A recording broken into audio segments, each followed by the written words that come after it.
Hello everyone, and peace of Christ to all of you. Please invite your friends and let us have some good comedy time together today. Always I see Muslims in YouTube, Mohammedans, trying to refute the Christians, and I find the way the Mohammedan they try always to refute is based in a bully, the bully system. Like Mimi Hijab, he want to refute Sajid, he bully Sajid, he bully. I mean, they bully each other, because their God is a bully, their prophet is a bully. Their God himself, he made a chapter, which is 3 verses, bullying the uncle of Muhammad. It's like two very, like a grandmother sitting in the morning, listening to some gossip, and all this Thai fashion gossip style.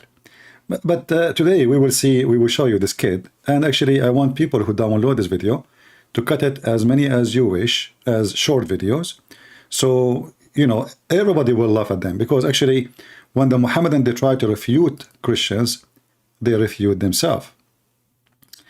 If you remember when Lily Dawa, she said that God cannot be inside his creation, because if he is, he cannot be God. And then later, a few weeks after, he said God entered his creation. So this Mohammedan is no different. He is the same style.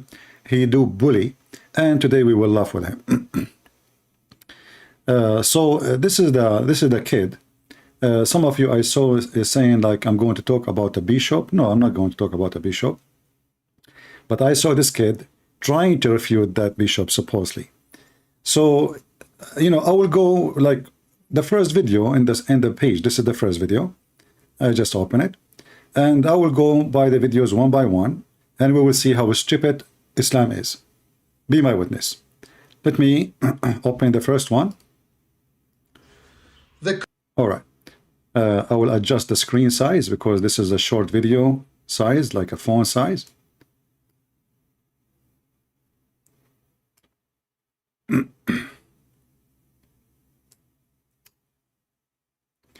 So supposedly he responding now to a Christian saying Muhammadan Shahada is nothing but shirk. And let us see what will happen. Current Muslim Shahada is blasphemous.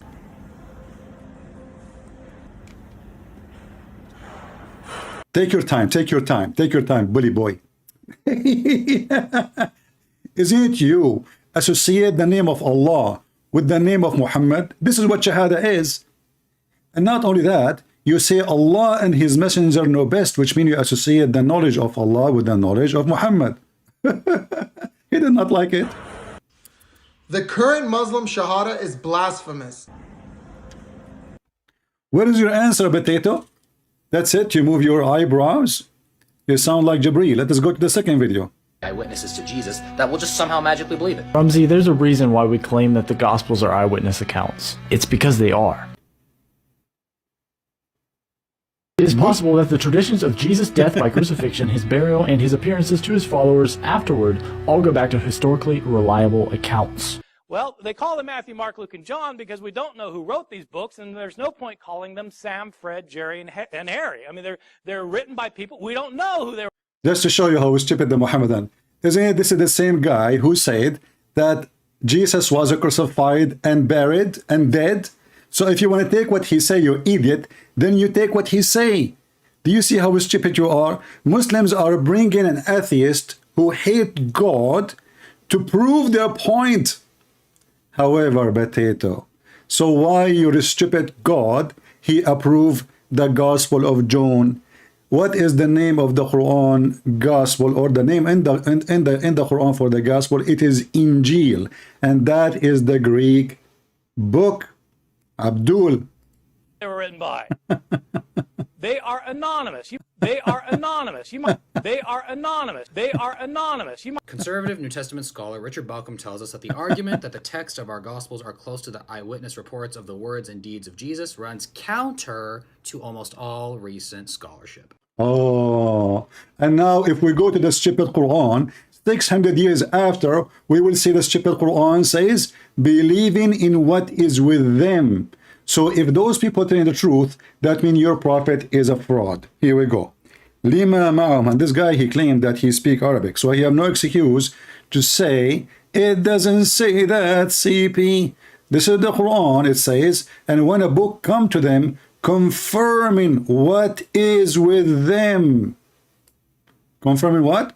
What is with them. And this is not only one verse or two or three, it's tons and tons of verses.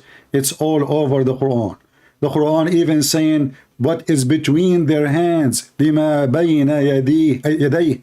So what is between his hand or their hands. So the Quran again, chapter 2, verse number 91, saying the same. So either you take your stupid Quran over those atheists, or you take the atheist over your stupid Quran.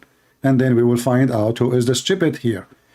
And we confirming what is with them. This is the same chapter, the Hindu chapter, cow, verse number 91. And we just showed you 89. It's the same. Confirming what is with them. What is with them? You see it? Maybe he's blind, like he's a prophet. And we can show us tons and tons of verses. Chapter 2, verse number 101. Confirming what is with them. This is the stupid Quran saying that. So why the Muslim, they keep saying the opposite of what the Quran saying confirming what is with them, and now the Muslim, they will say, he don't mean that, he means some of what is with them. So are you saying to me the Quran is a stupid book and the Arabic is short to say some? Your God Allah is stupid to the point he forgot to say some? You know what? Look like your God and Muhammad and Jibreel are three some party. Let us continue. Is that the whole argument he had? Let us see. Number 2.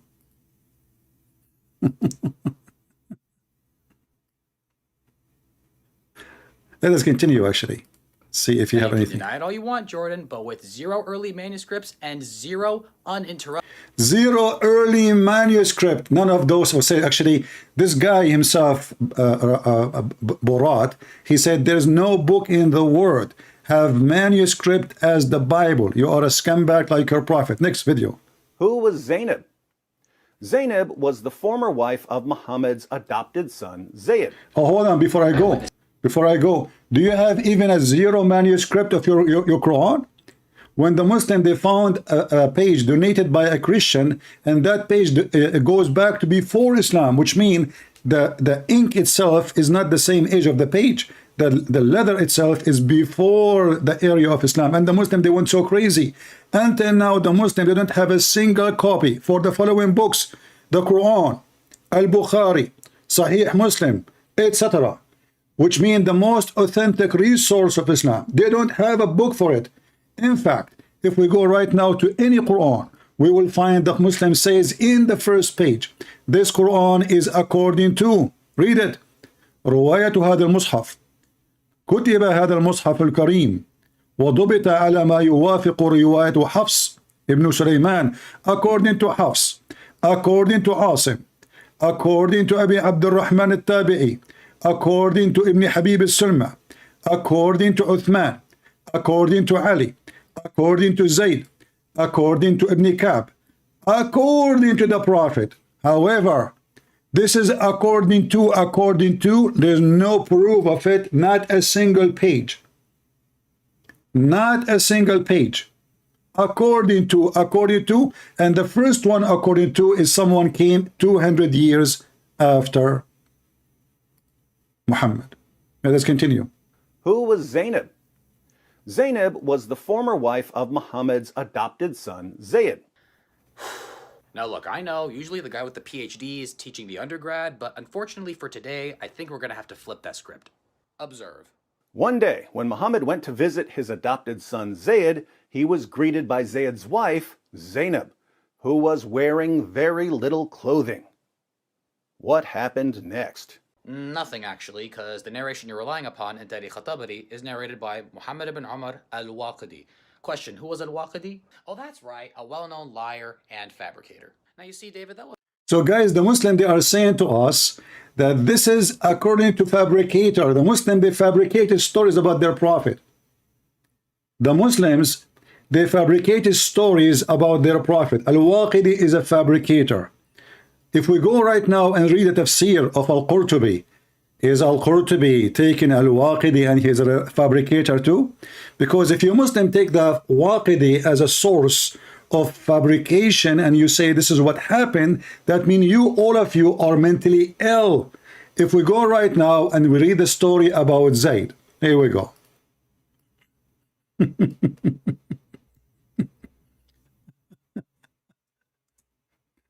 Anyone, guys, listen.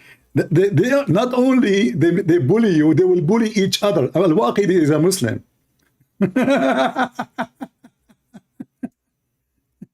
He's a liar. By the way, the Quran you are reciting is coming from Hafs, and Hafs is a liar. Do you want me to show you the same website you are showing me now? The same website you are showing, it says that Hafs is a kadhab. What a potato. Let us go and see if this is a source of trustworthy.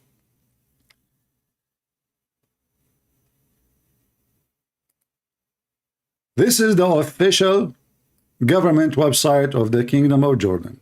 Now we can show you the one for Saudi Arabia.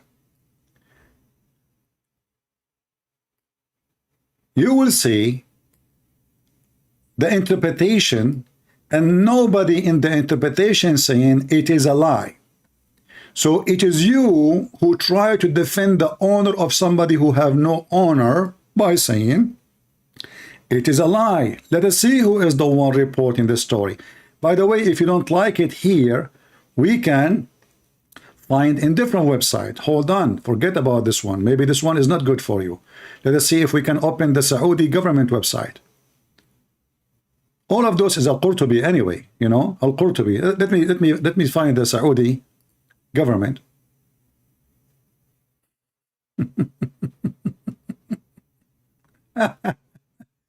You see how easy this guy is a liar. That's it. We solved the problem.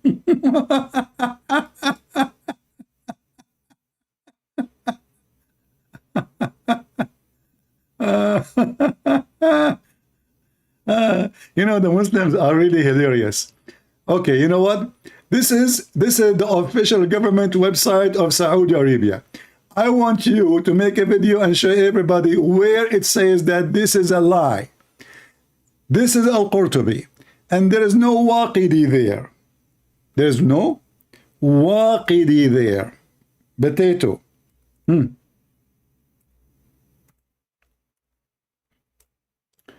I just searched for the name Al-Waqidi in the page, and I found 0 Waqidi. So now what you will do? There is no Waqidi. We need to find a Waqidi to make the story a lie. Here we go. This is Al-Waqidi. We cannot find him. 0 in the search, in the page. So now, your prophet, he went to his own son's wife when she was home alone. And he was before screaming that Zayd is my son, and I am from him, and he is from me. And then Zayd went out of the house, and the prophet, he came to the house, and then Allah, he made the wind lift the curtain, and Zainab كانت متفضلة. She was wearing almost nothing. متفضلة, brother. Let us see together what it says here. And not only that, by the way, it says here there is 16 privilege for Muhammad. One of them, if the prophet, his eyes fall into a woman, her husband must divorce her immediately.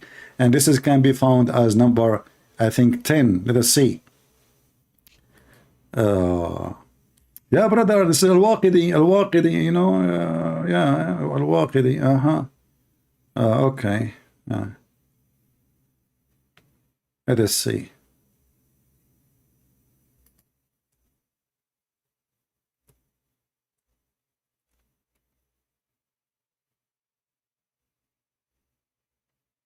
Let us see.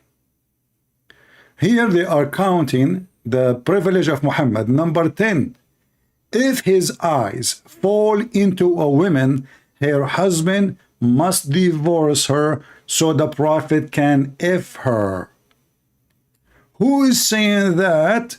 This is not Al-Waqidi, and this is confirming the story. The Prophet, false Prophet Muhammad, he saw the women almost naked.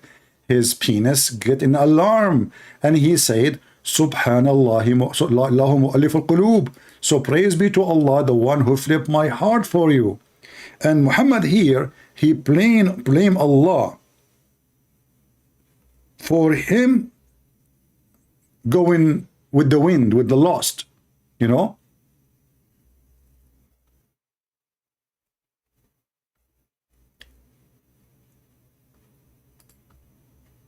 Let us use the translation, Google translation. Translate. All right. If you go to 10th, you will see the word 10th in the page appear twice.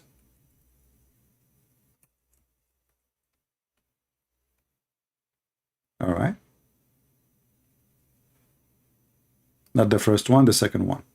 If his sight fall on a woman, her husband must divorce her so the Prophet can F her, not to marry her. The word nikah mean to F. So Al-Waqidi is a kadhab, Al-Qurtubi is a kadhab, Ibn al-Arabi is a kadhab. I mean, all of you Muslims are a kadhab. And actually, this is what we are making the video now, to show that all of you are a bunch of kadhab, because this is all approved by you Muslims, and you will notice nobody opposing this.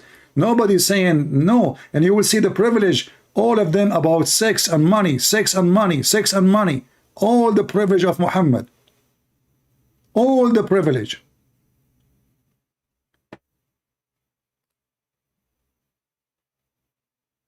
And if you don't like with this website, we can open another website and we can read another translation or even a tafsir, whatever you want. All of them is the same garbage, proving Islam to be a fraud, my friend. So stop trying to defend by accusing your brother in Islam to be a liar. Al-Waqidi is a kadhab. You are a kadhab too. Now, here it says, let us see. This is a commentary about Al-Qurtubi. This is not Al-Qurtubi. Let us open.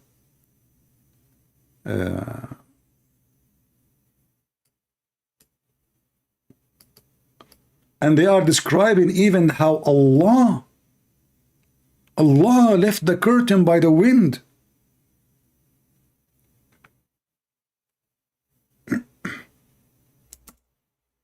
And they are describing Zainab that she was big, which means like fat and beautiful.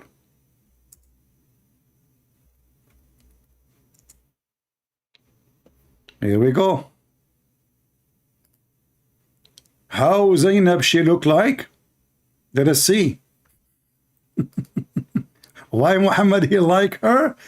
Because she was so big. And you know, those Arab are obsessed with women who they are huge in size, because they believe that the one she is skinny, she is sick, she have something wrong with her. So if we go down here, we will see it says that Zainab كانت بيضاء جسيمة من أتم نساء قريش فهويها. So the Prophet, once he came, فأبصر زينب قائمة, he found Zainab standing, and she was so white, big, huge, and beautiful, from the most perfect, beautiful women of Quraysh. So he has lost for her. And he said, Subhanallah, Muhammad making Allah is the reason for his loss against a married woman. She is a married woman to his own son in adoption, imagine. And he is flirting with her in the house. Where? In the house, not in the street, not in the house when the husband is not there. You see how trustworthy? Let me use the Google translation. And I will post the link for everybody so everybody can see it. Potato, Al-Waqidi is a liar. We solve the problem. You see how Muslim they can refute in 2 seconds. Yeah. Al-Waqidi is a liar. Al-Qurtubi is a liar. Al-Tabari is a liar. Ibn Ishaq is a liar. Ibn Kathir is a liar. Everybody is a liar. The prophet got busted.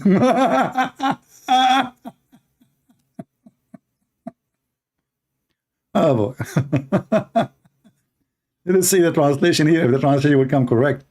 But maybe it's better to copy it, to copy the translation, because I don't see the translation coming right. Not only that, Zainab, she said that each time after the prophet he flirted with her, each time Zayd wanna have sex with her, Allah, he made his penis swell. His penis, what? This is the miracle of the penis. People take a note.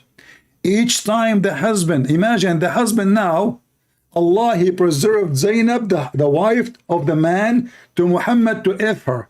So each time the man wanna F, excuse my language, his wife, Allah, he made his penis swell. Al-Waqidi is a liar, but Al-Waqidi did not say that. This is here, this is here, this is... I mean, look, guys.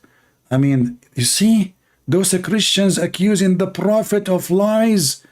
And Zainab, you know, when the prophet went there, he put his head in the floor. He did not look at her ass. May Allah ask her.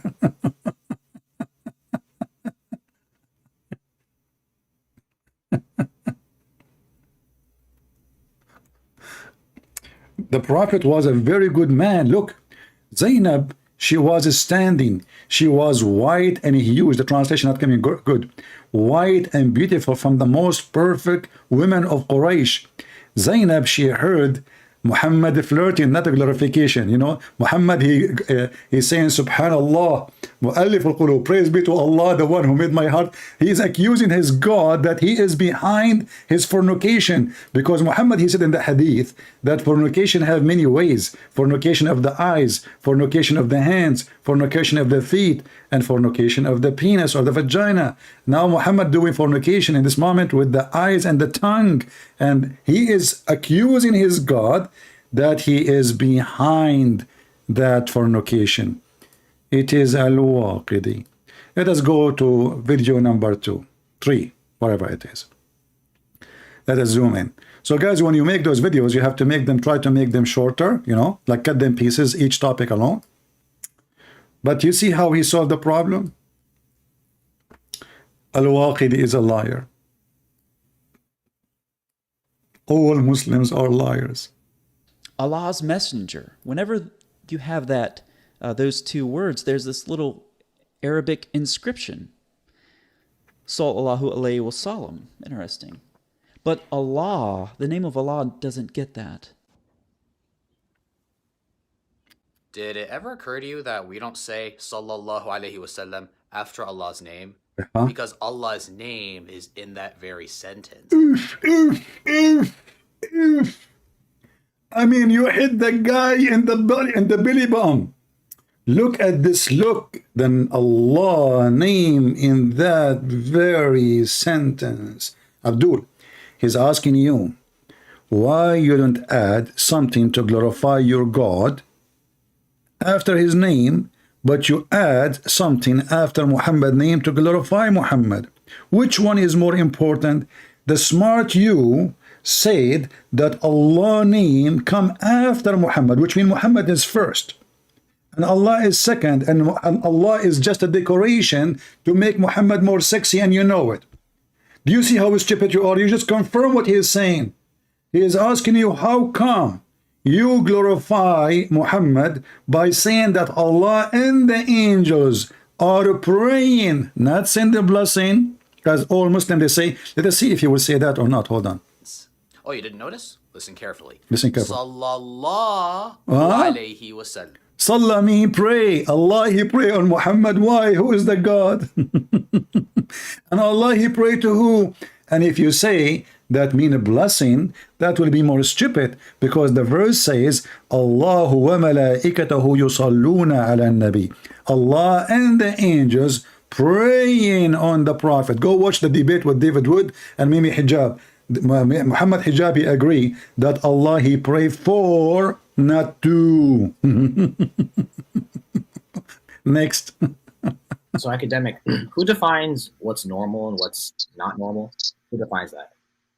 Who defines what's normal and what's not normal? Yeah. Basically, you define what's normal and what's not normal. So it's subjective. That's it. That's first of all a stupid answer from a Muslim, because according to Muslims, it is not you who define what is normal or not. It is Muhammad, because you are a slave of Muhammad. So if Muhammad he say you drink camel urine, you drink it. But all of us we knew that drinking camel urine is nothing but eating shit. Shit have two forms. One is a liquid and one is a solid. You Muslim drink the liquid shit and you make it normal because Muhammad says so. So it is not you who define. You are just a slave, like a tail behind a dog. You don't decide where to go. The dog go, the tail follow. Yeah, smart. Now, so now, am I?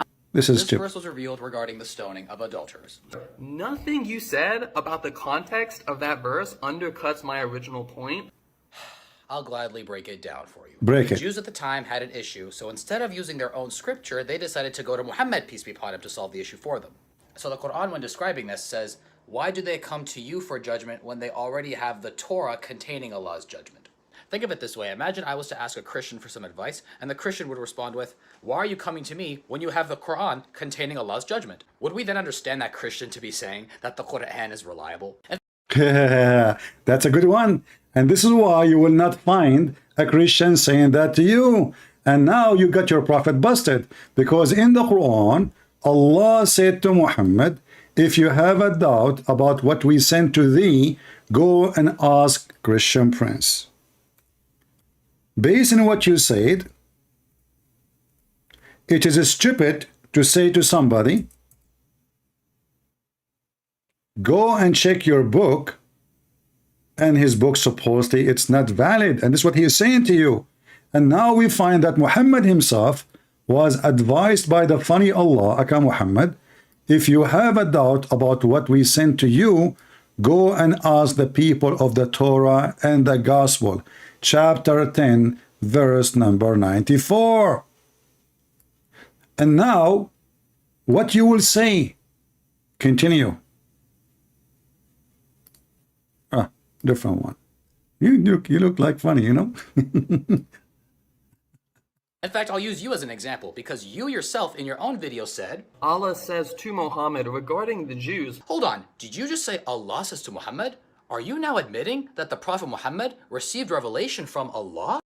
Oh, I got you. Are you admitting that the Prophet refused revelation from Allah? Here we go, victory. Abdul, don't you know that Allah, his other name is Al-Waqidi for the Christians, which means he is a shaitan? So yeah, we admit that Muhammad received a revelation from Allah. I can prove it to you in 2 seconds. Isn't it your prophet, he said, that he received command from shaitan? And this is the hadith. And don't tell me now Al-Waqidi said this hadith. This is very accurate. I know, you will say to me Al-Waqidi now, the Al-Waqidi, anything now. Who is the one who command Muhammad? Shaitan, the devil. He command me not, but to do good. Do you see it? Maybe you do not know how to read, as you Muslim claim about Muhammad. Who command Muhammad to do good? Shaitan. But who is the devil who do command Muhammad good? I mean, have you ever heard of a shaitan? He is a good shaitan? Do you Muslims have a good shaitan and bad shaitan? Now he might say to you, oh, it says here, it says a genie. Abdul, here we go. The hadith, it says shaitan. Shaitan. Shaitan. Even the title of the chapter, it's about shaitan. So, good luck with that. Your prophet, he received shaitan command. And command from shaitan, who is a Muslim shaitan. What the heck? Let's go back to the video. I mean, yeah. So today we will answer like as many we can of his funny videos, and you guys, you can cut them pieces. It's just for comedy, you know. I don't consider him someone. I mean, it just, we can use him for the benefit of making Muslims leave Islam. So are you admitting that Allah gave revelation? You know, you remind me when Muhammad received revelation during the time he was doing shit. If you open chapter 1 in Al-Fatiha and read the book of Asbab al-Nuzul, let us go there. Shall we? Each time the Prophet, he go out to do poo-poo, he hear a sound of an angel. And he said to him, according to the Muslim, he's an angel. He say, oh Muhammad. And what Muhammad he does? He flee. Read it. And this is what? Now you will say this is a liar too, you know, it's a lie. Each time the Prophet, he get out to do poo-poo, baraza wa tabaraza, we to do shit. He used to hear someone calling him, oh Muhammad, and whenever he heard this, he used to flee. Your prophet is not even a man. I mean, you see, even when Mary, the angels came to her, she did not run away, and she is a female. You're a prophet, his pant is between his legs, and now he is running, and the poo-poo is coming all the place. And then Waraq ibn Nawfal, who is supposedly a Christian, told him, listen, Abdul, next time you hear the voice, stand in your place, don't run, and ask him, who are you? Do you see it? And now what you will say, it is a lie. It is a lie. We Muslims, a lot of us, we lie about the Prophet, and we lie, and then we put it in books, and then we will publish it in universities, and we teach it to our kids because it is a lie. Yeah, it's lie only in YouTube. But in your school, they teach you that this is what happened. When it's embarrassment, you say it's a lie. In your school, you don't dare to open your mouth. Is that true? Let us go back to the videos. The only prophet who ran away, who received revelation during the poo-poo time, is Muhammad. Oh, I see. You're being rhetorical. You don't actually believe the Prophet Muhammad received revelation from Allah. Yeah. You're just saying that rhetorically because we believe it in order to make a point. Hopefully this helped. This verse was revealed regarding the stoning. Same time, by the way. Here you will see Muhammad about the stoning. The Muslims don't have the stoning. The Muslims didn't have a stoning verse in the Quran. Do you know why? Because the preserved Quran was eaten by a goat. The Jews, they have it. The Muslims, they don't have it. Why? Because the holy goat of Allah, and remember, the Muslims, they say, everything happened by the will of Allah. So who is the one who sent the goat to eat the Quran? Allah. Read carefully. A verse of stoning and breastfeeding for adults. Yummy, yummy. Breastfeeding for adults. Oh boy. I don't know how many of you are getting hungry. Oh. Okay. It is what? Breastfeeding for adult in the Quran. Where we can find those verses? Abdul, what the heck is that? Breastfeeding for adult? You?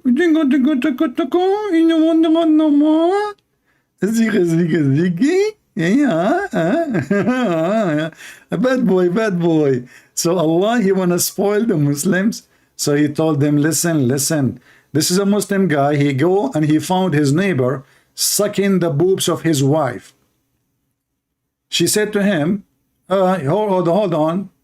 Okay, don't be stupid, you know. Okay, this is according to the Prophet, and today the prophet, he said that, like breastfeeding. This guy, he came, he says, can I do breastfeeding for you, as the prophet said, peace be upon him? I don't have much to pay you, by the way, but yeah, I mean, you go inside your house, you found your wife doing breastfeeding for adult, and this was in the Quran, but this is not our topic. Where is the stoning to death? Read with me carefully. And now don't tell me Al-Waqidi said, this is not Al-Waqidi, and this is Hassan, which means good. It says here, the verse of stoning and breastfeeding for adult 10 times was revealed, and the paper was under my pillow. And a time sheep enter and ate it. So now we have two things is missing in the Quran. So the question for the Muslim, the preserved Quran, who can recite for me the verses of a breastfeeding for adult 10 times? Listen, don't tell me the goat ate the Quran. I don't believe it. I believe that you Muslims is the one who ate it. You don't like it. It's an embarrassment. So you decide to eat it. And about goat eating Quran, I mean, it's possible, but did the goat eat your memory?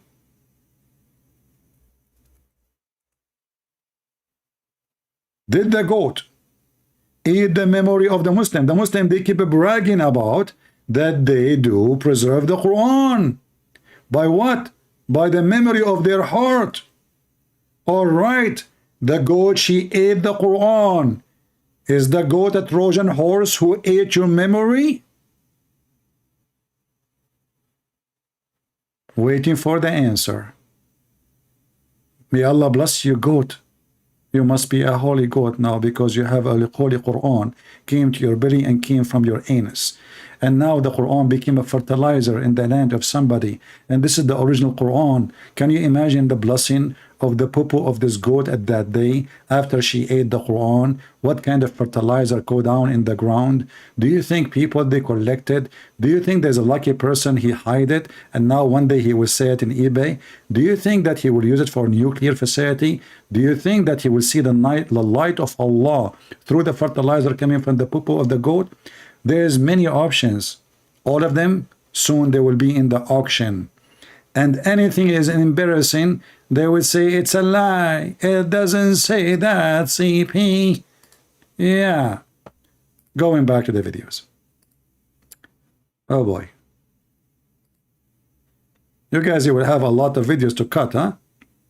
So now today we will make you have like 100 video maybe to cut short and post them online.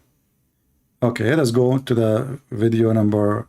What happened? Why the page of yours? This verse was revealed regarding the stoning of adulterers. Nothing you said about the context of that verse undercuts my original point. I'll gladly break it down for you. Yeah, we answered Jews this at the one, time had an but for issue some with reason the page is not opening. I don't know why. The page is stuck. I'm not sure why. Let me see. It's not flipping down. What happened? Let's refresh the page. Okay. The greatest and most common cause of curses in people's lives is breaking the first two commandments. In fact, this is not his page, so let us skip this one. Hold on. Where is This verse was revealed regarding the stoning of adulterers. Many people don't truly appreciate the importance of marriage in maintaining a strong, healthy, pious society. We are trying to find his videos in his page. Let's go back. So we can answer them in order. This one, I think we skipped something. Now, Did we skip? All right. He's playing music. I don't want to play this one. What's wrong with this YouTube? Why it's stuck? This verse was revealed. Look like it's forcing me to watch a video before I can jump to the second video. That's stupid. You know, I can't even go down no more. Now. What the heck is that? And he's playing music like a monkey. Don't you know that the music is haram, you idiot? And you are playing music. Aidun Saeed. Playing drum. Well, let us go back to his page then and choose one by one, because obviously The page is not letting me go through. All right. So let us go here by order from here. I have to go back and then video by video, because for some reason it's not allowing me to skip to the second video. Okay, let us see. Did we answer this one? I don't know. Yeah, we answered this one. Okay, skip this one. We'll skip. Okay.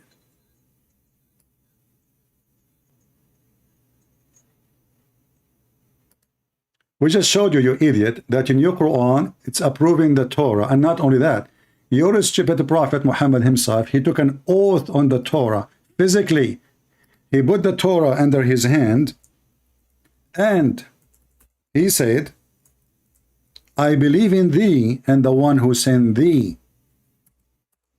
So if the Torah, some or most of it changed, and then we have an idiot who his name is Muhammad, who do not even know how to read it. He grabbed the Torah and he even take the cushion from underneath of him, show respect to the corrupt book, and then he placed the Torah, which according to you the corrupt book, over the cushion, and then he put his hand on it and he is holding the Torah now, saying, he said, bring the Torah. Then he would draw the cushion from underneath of him, and he placed the Torah on it, saying, I believe in thee and him who revealed thee. So Abdul, as long as you stupid Muhammad and keep saying the Torah and the gospel is corrupt, the stupid Muhammad was being hypocrite. Don't you agree with me? Because the one who swear in a corrupt book, saying I believe in thee, he is nothing but a fraud. I will never swear in the Quran, because I know the Quran is not only corrupt, you cannot corrupt the corrupt. I mean, from the beginning, it's a garbage. So when Muhammad, he take the book, and this is 600 years after Jesus, and he placed his hand over, there's no sound? Oh, sorry. No problem. We will play his voice again. But I think you got my what I'm saying. So he's saying, the guy in the video, he said that the Bible little bit, maybe there's a little bit of change according to him. Let me put him in the video again. Okay. No problem, no problem. We play the video, the sound again. Take it easy, take it easy. Take it easy, my friend. We will play it again. Here we go. The problem is, if you acknowledge that there was corruption of some sort, on what basis do you claim that the message is the same for the most part? Exactly.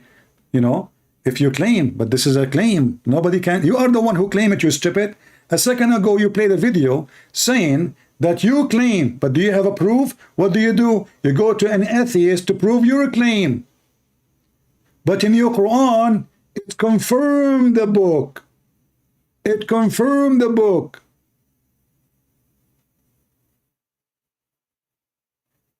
In Al-Baqarah chapter alone, there's tons of verses, not to forget to mention the other verses. And now, if we ask the Muslims, is the Quran corrupt? They will say no. Correct? Well, show me one Quran, agree with the other Quran. Not translation. I'm not talking about translation. I'm talking about Arabic Qurans. You will find a lot of differences between them. Actually, in fact, even the Quran of Hafs himself have a huge difference opposing Ibn Mas'ud. As an example, if you remember, where in the Quran it says, وَالشَّمْسُ تَجْرِي لِمُسْتَقَرٍ لَهَا, and the sun ran to its fixed course.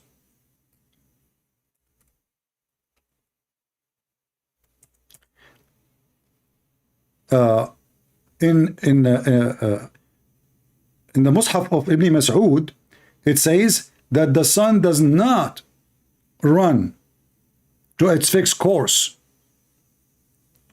This is chapter 36, verse number 38. Let us go to Ibn Kathir. 36, 38. Laugh with me. The preserved Quran. How Ibn Mas'ud say the opposite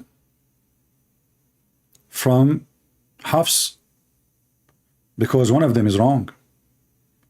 The sun run to its fixed course, and the other one saying no, the sun does not run to its fixed course. Which one? Both cannot be right. If you go down here, and this is again Ibn Kathir. This is Ibn Kathir. Read carefully with me and laugh at the preserved Quran. This is just one of billion example.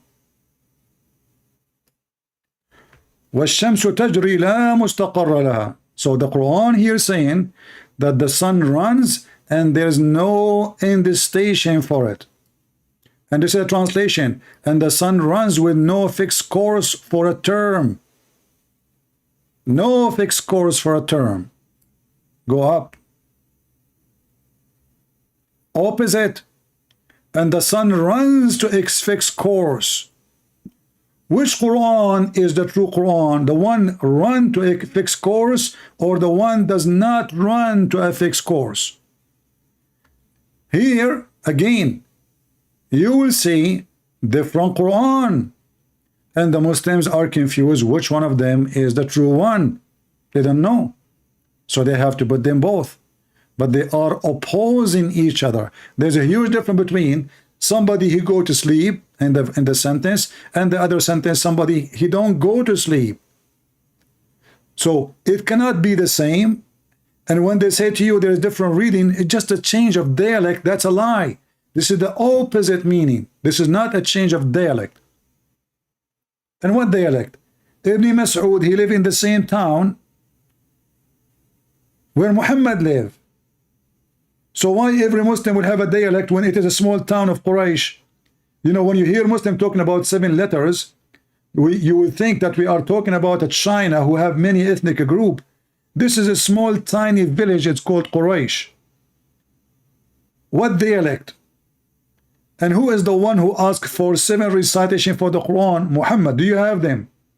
Can you recite them for us? Is the verse about stoning to death and breastfeeding for adult is gone from all the Quran, or only one Quran? As you see, Quran is a very stupid book, and the Muslims, they cannot refute except by doing the bully. Let us continue and laugh more. I hope you guys have a good time laughing at those Muhammadan. Surah 5:43 through 44, Allah says to Muhammad regarding the Jews, but why do they come to you for judgment when they already have the Torah containing Allah's judgment, and then they turn away after all? Interesting. So Allah is saying that the Jews during Muhammad's time already have the Torah in their possession. This statement by Allah makes no sense if the Torah the Jews had was corrupt or not the actual Torah. Why would Allah be telling them to judge by the Torah if he knew it was corrupt? Or maybe Allah is wrong in this instance. Could be. Or maybe someone forgot to do their research. For those who are unaware, this verse was revealed regarding the stoning of adulterers. At the time of the Prophet, there we answer this one. Same time, stupid, where it says this is regarding the stoning of adulterer. Same time, even if it's about the stoning of adulterer, even if it is, still, when you say to them, why you are coming to me, and when you have the Torah, he did not say to them, well, you have a verse about it in the Torah. He says, you have the Torah. Nowhere in the verse mentioning the stoning. You're an idiot. And we cannot even find the stoning word in the Quran. You're an idiot. Same time, your idiot God, according to this gentleman who got you busted, if Allah is a smart God and their book is full of garbage, now how the Jews, they will knew what he's talking about? If you are saying to me that this is about the verse of the stoning, well, you should have it too. You don't even have it. Same time, if Muhammad is saying to them, go back to your book, and their book is full of lies, and there's only one thing is true, why your prophet, he took an oath in the whole book. In the top of that, all of this, we mention many verses in the Quran, speaking about the Quran to be true, that the Bible to be true. Thuma is then. So, Rumsey, why are you lying on here, man? Stop making bad art. it's bad enough you hit like a girl, but Yeah, you remind me of your prophet, how he hit. When a man, he come to him and he said, who is this woman with you? You know, who is this woman? He want to have sex with her. And then Aisha, she said to Muhammad, who is this man who says such a thing to you? He said to her, أحمق مطاع.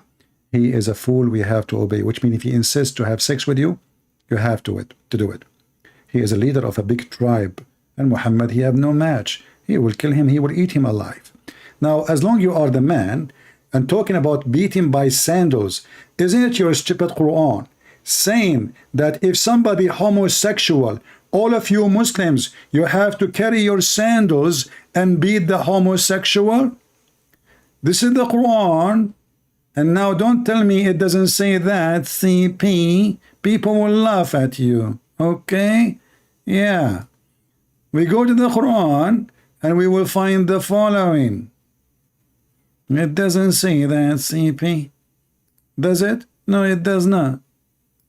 Yeah, Christians are crazy. And now he will bring me Al-Waqidi too, you know? Yeah. Here is you Muslims, as long you admitting that the one who used sandals to beat people is a female. This is you Muslims in the time of Muhammad practicing the women beating by sandals. Read carefully with me. Potato. When two of you, which mean two men, which is very popular between Muslim community to be homosexual, even Muhammad himself is a homosexual, and we can prove it so easy. It says here, the one who act as the people of Lut, act adultery or homosexuality, intercourse, punish them both with insult and beat them with sandals. So you are insulting the guy, saying the one who do this is an act of a woman, when this is your religion and this is your God, telling you Muslim, don't use sword, use sandals. Do you see it?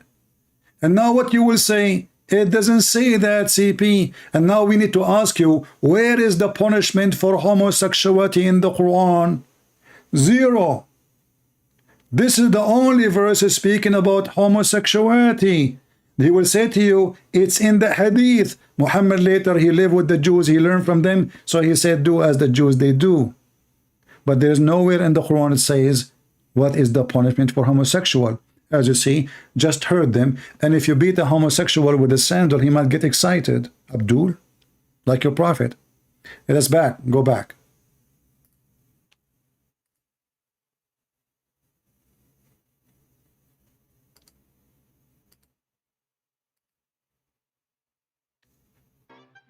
Here he's playing cartoon too. He's a kid, you know.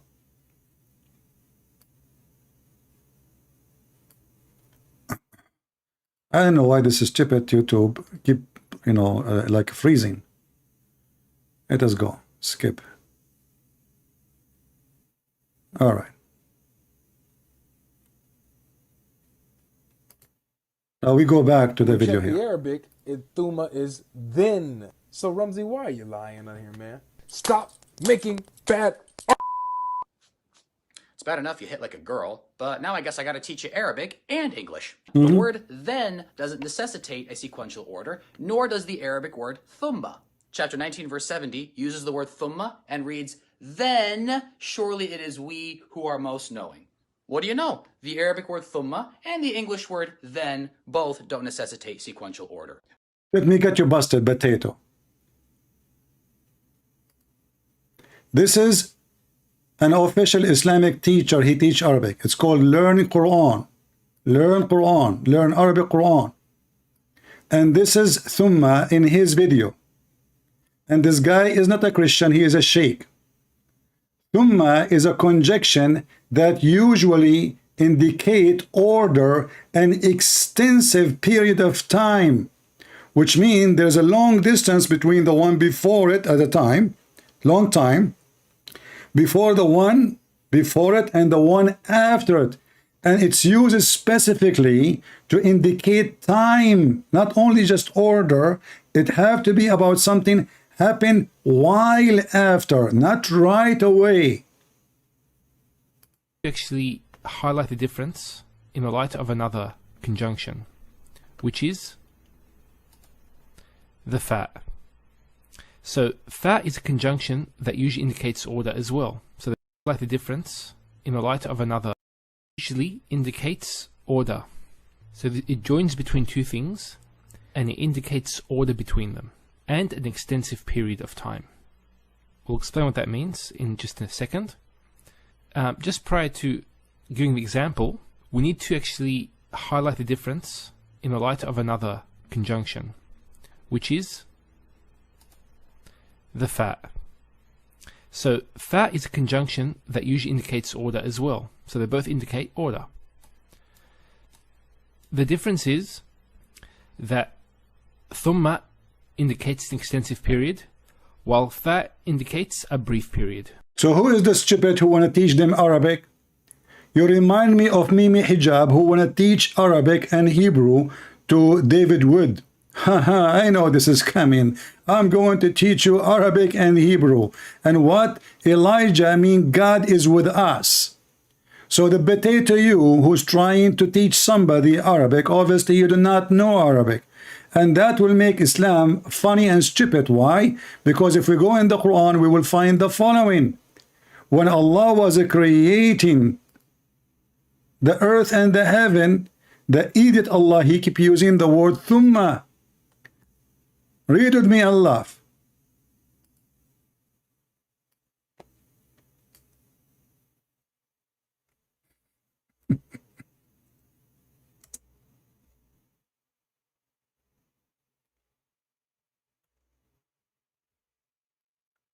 Let us see. You see, the Muslims, they want to teach you Arabic, brother. I mean,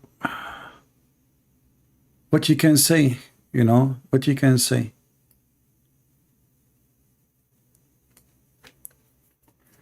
If you read in chapter 79, you will see one of the most hilarious, stupid God who already, you know, this is stupid God. He don't even remember what he said previously. And when we say the stupid God, we mean Muhammad.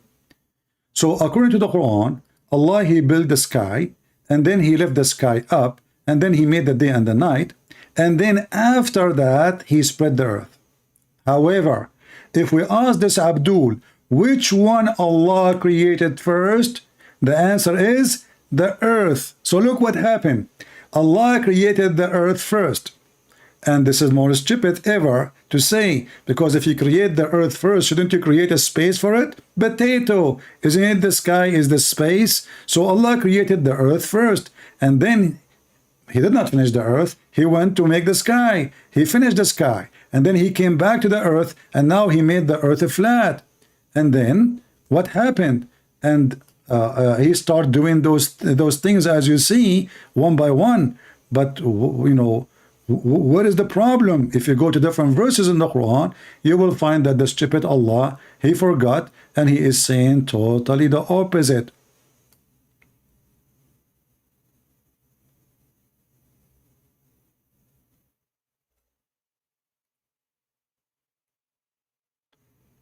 Okay.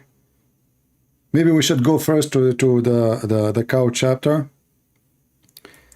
Here, it confirmed that Allah, he created the earth first.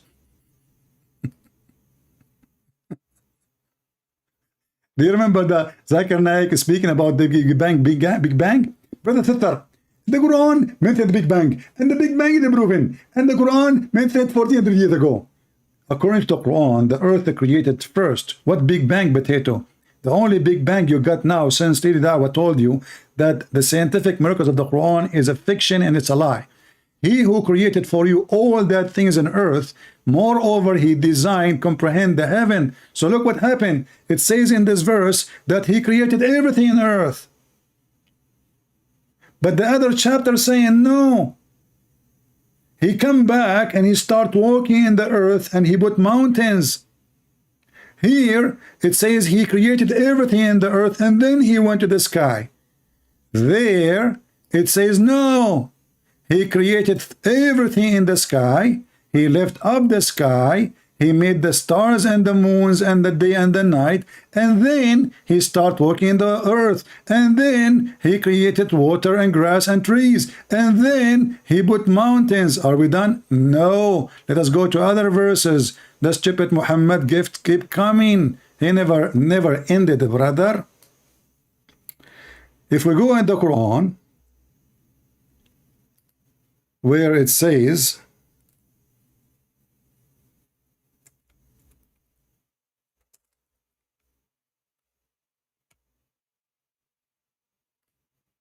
in chapter 41, verse number 9 and 10. And by the way, you can read from the beginning because the Quran have nothing to do with verses. They are not connected mostly. So here it says in chapter number 41, Allah, He created the earth in 2 days. He placed mountains in the top of it, and everything else in 4 days. And then He went to the sky. And then He made the sky finish, made the stars. But in the other chapter says the opposite. It says He went first. Look, read with me. Look, the stupid Muhammad. Look at the donkey. He created everything in the earth, and then He went to the sky. Chapter 2, verse number 29. Chapter 79, reading from verse number 27, He created the sky and He finished it, totally finished it. He made the day and the night, which means the sun, everything in the sky is perfect now.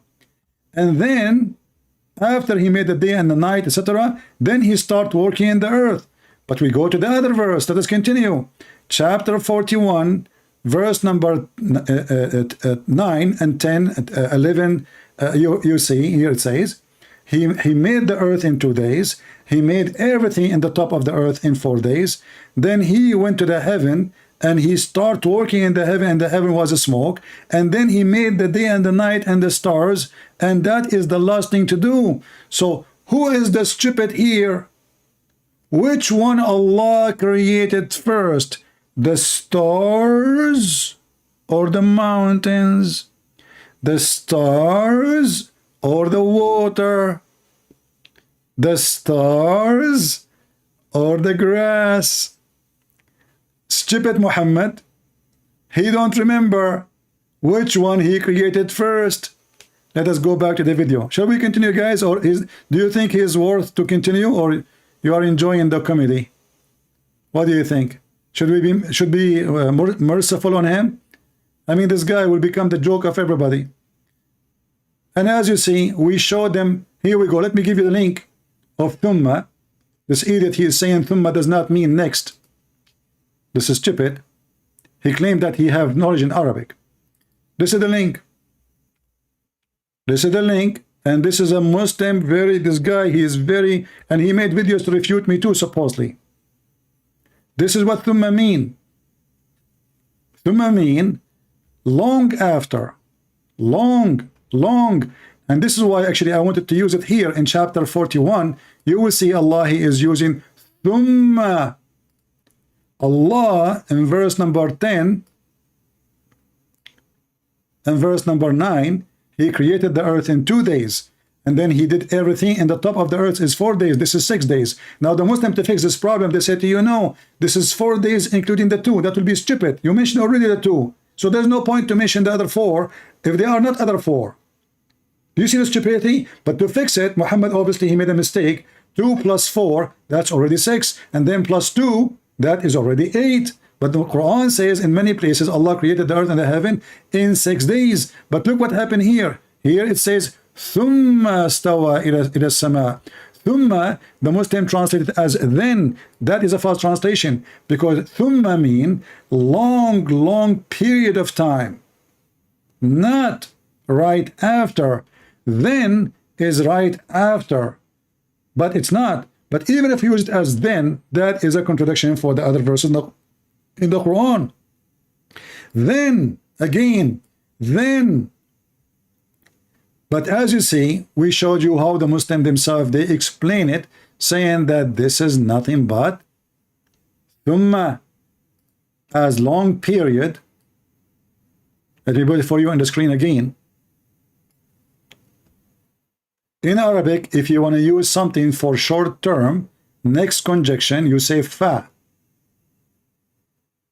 Fa is a letter, you add it to something, and that will make it, you are telling that something after, right after happened. If you use the word thumma, as you see the Muslim Abdul saying in the video, it's a conjunction that is usually indicate order and extensive period of time. Isn't it nice that the Muslim, they make videos on YouTube so we can use it to defeat Islam? Honestly.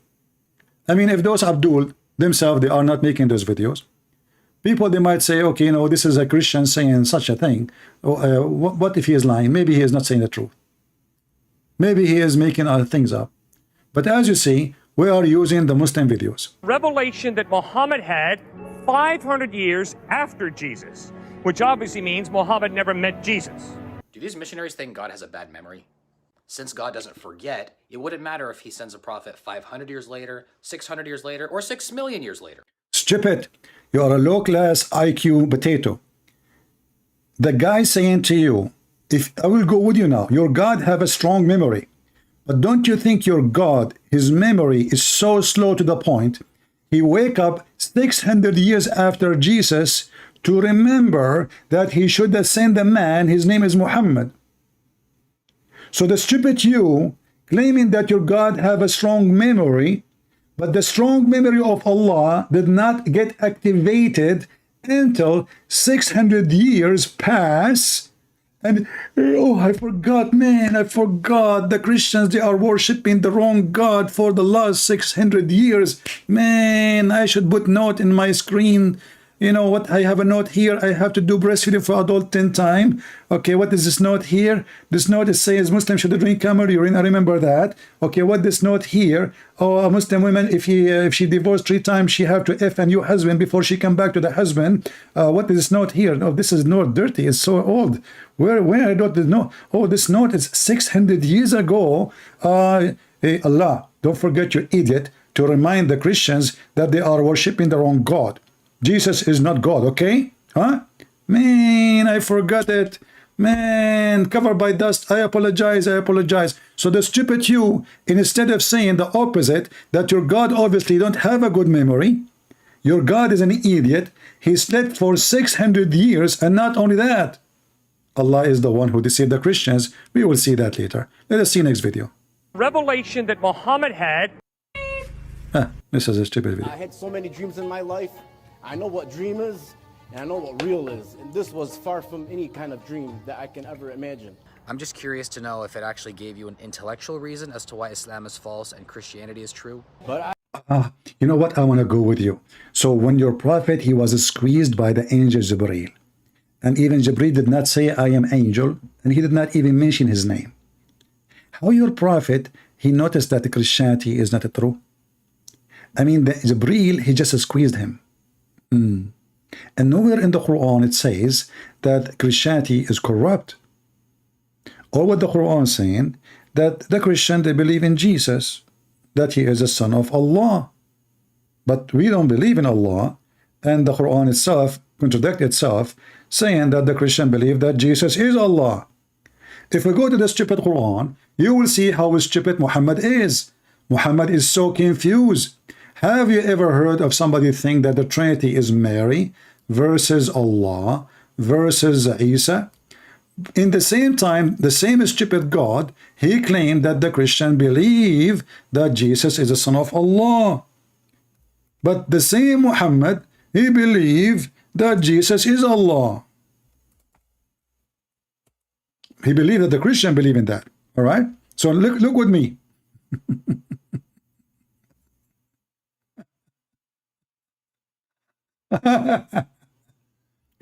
In chapter 5, verse number 17, it says, surely disbelieve those who say Allah is the Messiah. And now I want to ask everyone taking hashish from the Islamic religion, if the Christian believe that Allah is the Messiah, who is the Son?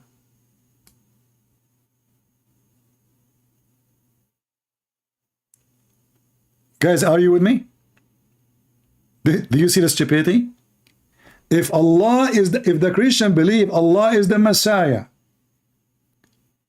where is the Trinity?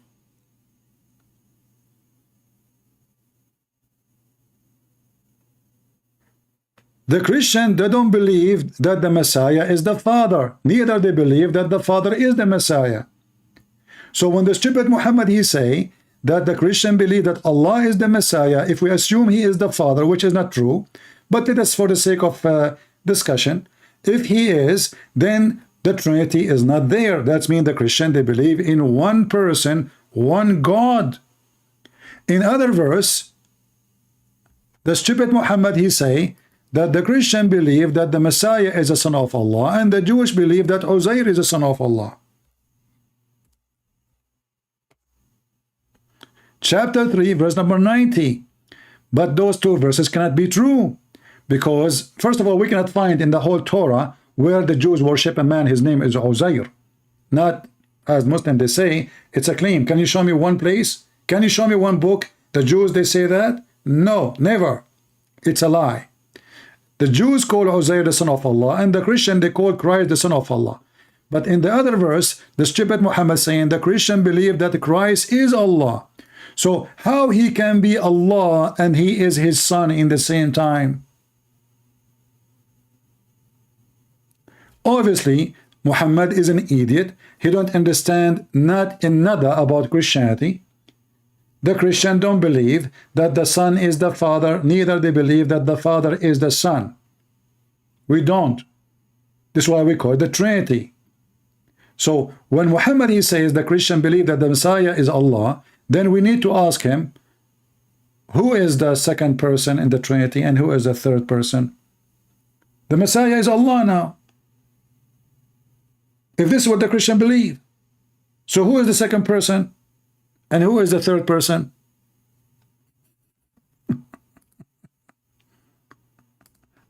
What a drama. You know, in China they say he left as a donkey, he never came back as a horse. And there is a reason for that, my friend. However, this guy here, by the way, this is, I do not know who is this person, but obviously he is a Muslim who is, he saw a miracle, according to him, and the Muslims are very upset. He left Islam. He left Islam because he saw. أشهد أن لا إله إلا الله أشهد أن محمد رسول الله الله أكبر الله أكبر الله أكبر. I said it like 8 times screaming, and my soul told me, you're wrong, it's not true. Sounds cool and all, except it's missing the part where either Jesus or some kind of angel comes along. Yeah, which one? Which one? Which one? Hey, Abdul, who is the one who came to Muhammad first time? What about the second time when he was doing shit? What about the first time ever when Khadija, she did striptease? You see, why don't tell this guy? Let us find out if he is seeing God or an angel or something truthful. By what? By asking him to do what Khadija did to Muhammad. What Khadija did to Muhammad, brother? She told her husband, when you see this angel next time, tell me. Tell me. He told her, I see him. I see him. And then Khadija, she asked Muhammad to sit in the top of her left thigh. She said to him, still you see him? He said, yes. And then she asked him to sit in the other thigh. She said, still you see him? He said, yes. And then she asked him to sit in the top of her, and she took off her clothing. And she said to him, do you see him? He said, no. She said, the praise be to Allah. It is an angel. This is not a Satan. As long you are questioning what he saw, how come you are not questioning somebody? He proved that he is a prophet by striptease act. This is a Sirah Nabawiyya Ibn Hisham, volume number 1, page number 239. And this is the chapter name, Imtihanu Khadija Burhanul Wahi. Khadija is examining the inspiration came to Muhammad. How? By showing her legs and her thigh and her panties and her nipples. And all of this, the angel is still watching. But when the prophet, she told him to sit in the top of her, and the angel, he understood, now it's time for boom, boom, because the angel is so shy, brother. He left. And now Khadija, she said to Muhammad, Muhammad do not know. Muhammad himself, he is the prophet. Imagine, Khadija, he is a woman and they are half a brain in Islam. She is the one who confirmed to Muhammad by her panties and her ass and her vagina that this must be an angel. Muhammad, he said, how? I don't understand. She said, listen. If this is Shaitan, he would love to sit there watching us having sex. Shaitan, he like porn. Angels don't. So when he sit in the top of her first thigh, she asked him, still you see him? He said, yes, yes, yes, yes. Okay, my cousin, sit in my left thigh. Okay, here. Muhammad, he's like a baby. Okay, cute puppy. So she said to him, hey, Messenger of Allah, do you still see him? He said, yes, I see him. She said, okay, sit here in my right thigh. And Muhammad is moving like a puppy from a place to place, like a kid. And she said, do you see him? He said, yes. And then she said, he turned and, okay, turn now and sit in my lap, okay? Face me. Okay, let me take off my bra and put your hand here. No, not here. Muhammad, I told you. Not now. Just wait. One by one. Put your hand here, okay? She said, to Messenger of Allah, do you see him? And he said in the top of her. He said yes. And then she took off her clothes and she said, do you see him? He said, no. She said, the praise be to Allah. This is an angel from God. Okay? So you are questioning that guy because he's so light, and the light spoke to him about Islam to be fraud. And as you see, he's an Arab. He's born as a Muslim. There is no reason for him to lie about what he saw. And now he decided to become a Christian. And now you decide to bully him instead of showing him something useful, maybe, to prove to him that he is seeing Satan. And as you see, the guy was shouting Allahu Akbar many times. So your prophet is a liar then. Because if your prophet telling the truth, isn't you Muslim supposed to, when you shout Allahu Akbar, the enemy of Allah, Shaitan, he will be terrified? So how this Shaitan who came to this man, you are claiming that he is Shaitan, not an angel, how come he shout Allahu Akbar many times and still Shaitan is not running away? Do you think Allahu Akbar expired? Like, all I see is this white light flying around me in circles fast, and I'm falling. I knew it was my guardian angel. Right on schedule, the angel shows up and tells you Christianity is true, eh? Amir, you have to listen to me. You have to tell him he can still hear you. Tell Jesus to save you before your soul leaves your body. You know what? You got me. Hi, excuse me, where's the pool? I need to get baptized. Oh, okay. Just to show you that you are a stupid donkey again. You are making bully of something your prophet could not perform. When they ask Muhammad, hey Muhammad, you are trying now to act like a Christian and trying to be the same as the Jew. So how come you don't have baptism? What Muhammad, he said, you are an idiot. You do not know what the Quran teaching, don't you? That baptism in the Quran. Here we go. According to Muhammad, Allah is the one who do baptism to Muslims. If we go to the stupid Quran, chapter 2, verse 138, just to show you that those idiots, they are kids, they do not know their religion. Chapter 2, verse number 138, it says that Allah is the best to do baptism. Who is the one best to do baptism? Allah.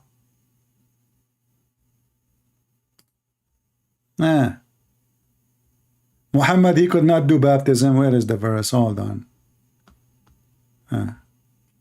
Do you see it, Abdul? I want to jump in the pool. So baptism, so you are trying to bully Christian now that we have a pool and we jump in it and this is baptism, Abdul? Well, wait. I want to show you the pool of your prophet, because you should follow the steps of the prophet, because he used to jump in the pool too. Let us see the pool of Muhammad. Can we? Yes, brother, sure. Here we go. Your prophet, he used to jump in a small tiny pool, have dead dogs and women blooded from period. Now, I will be happy, proud of you that you are following the steps of your prophet if you do as he did. Your prophet, he has his own pool. Read carefully. He, the prophet, people, they ask him, hey, Muhammad, what are you doing, man? You jump in water, have dead dogs and women blood from period and garbage thrown in it. This is the pool of Muhammad. Takbir. What is the pool of Muhammad? Little jacuzzi in the size of the dress, as Abu al-Khudari he mentioned. He measured it with his abaya. Very small, tiny body of water. And this is not running water.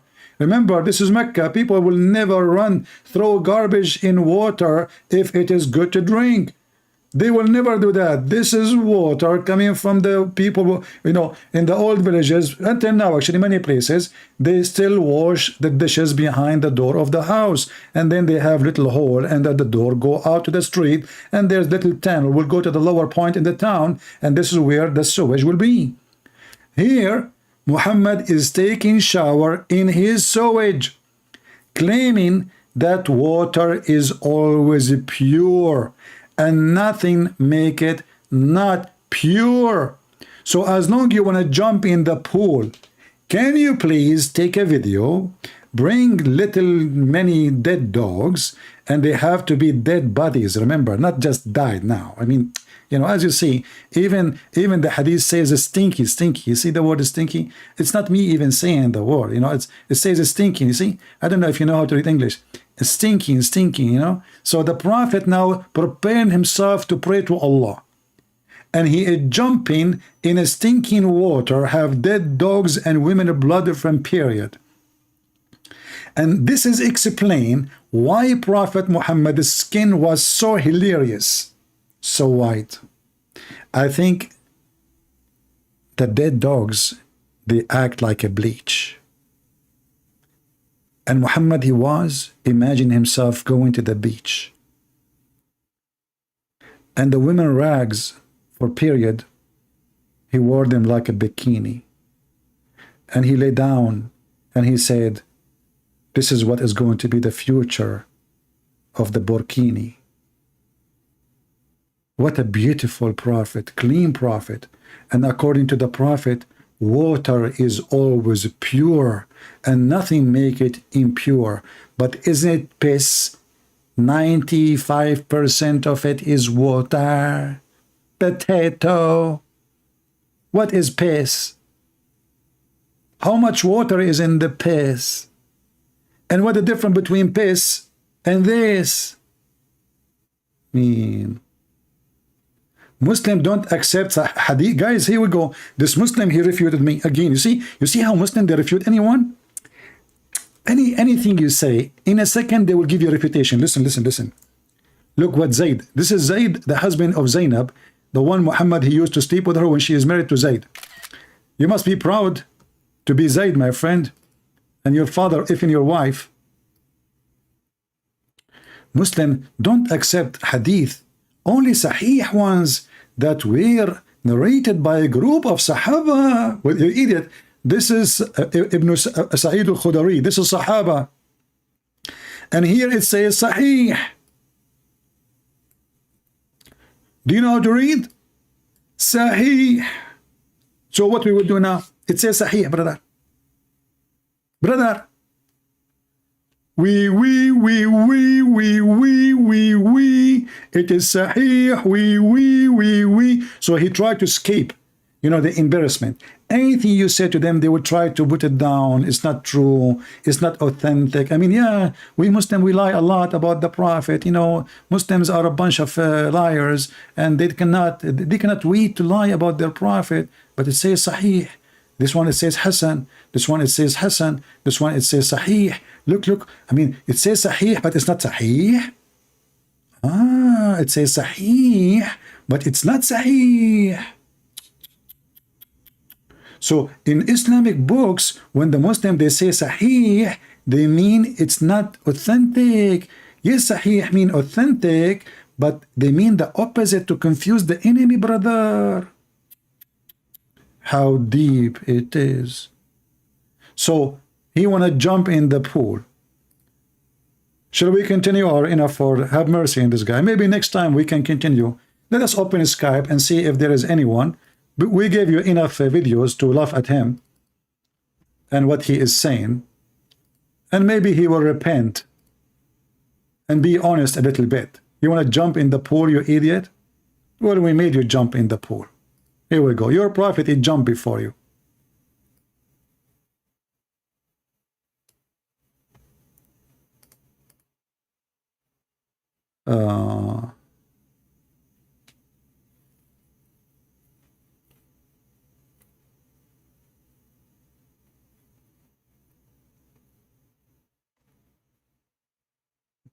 All right, do we have any Muhammadan?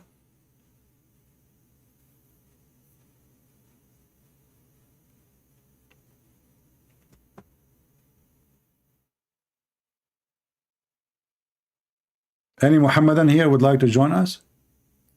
And you know, we know how Muslim they can refute us.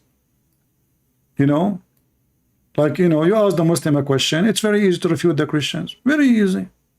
You know, like, okay. It's very easy. From Holland, when Allah mentions in Surah Al-Qalam that He has a shin, a leg, يوم يكشف عن ساق ويدعون إلى السجود فلا يستطيعون. This shin, this leg, belongs to Allah. And the authentic hadith in al-Bukhari confirms this. Someone is saying to me, don't run like Sam from Uthman. Our friend, give me Skype of Uthman. I will call him right now. Let us see who is the one running away. I challenge you to give me the Skype of Uthman now, and I will call him immediately. I keep asking it for the last year, and you Muslim, you don't dare to give it to me. So instead of wasting my time, inshallah, the enemy of the truth, Uthman, is a potato. You do not even know his book. He will never even dare to say hello to me. And this is my challenge for you, potato. Who is the Muslim will dare to give me the Skype address of Uthman to call him? All what you need to do, give me his Skype. I will call live on air in front of you.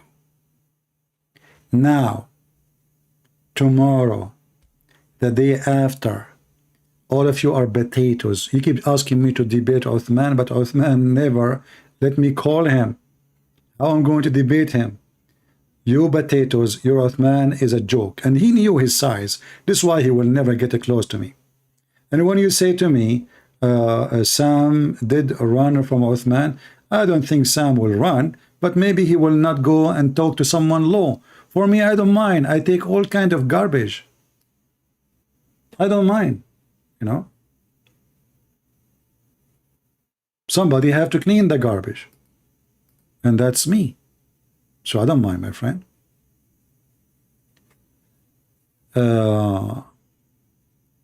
Let us see.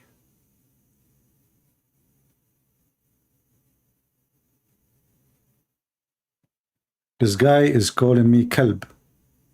Let us call this Abdul and see what they want.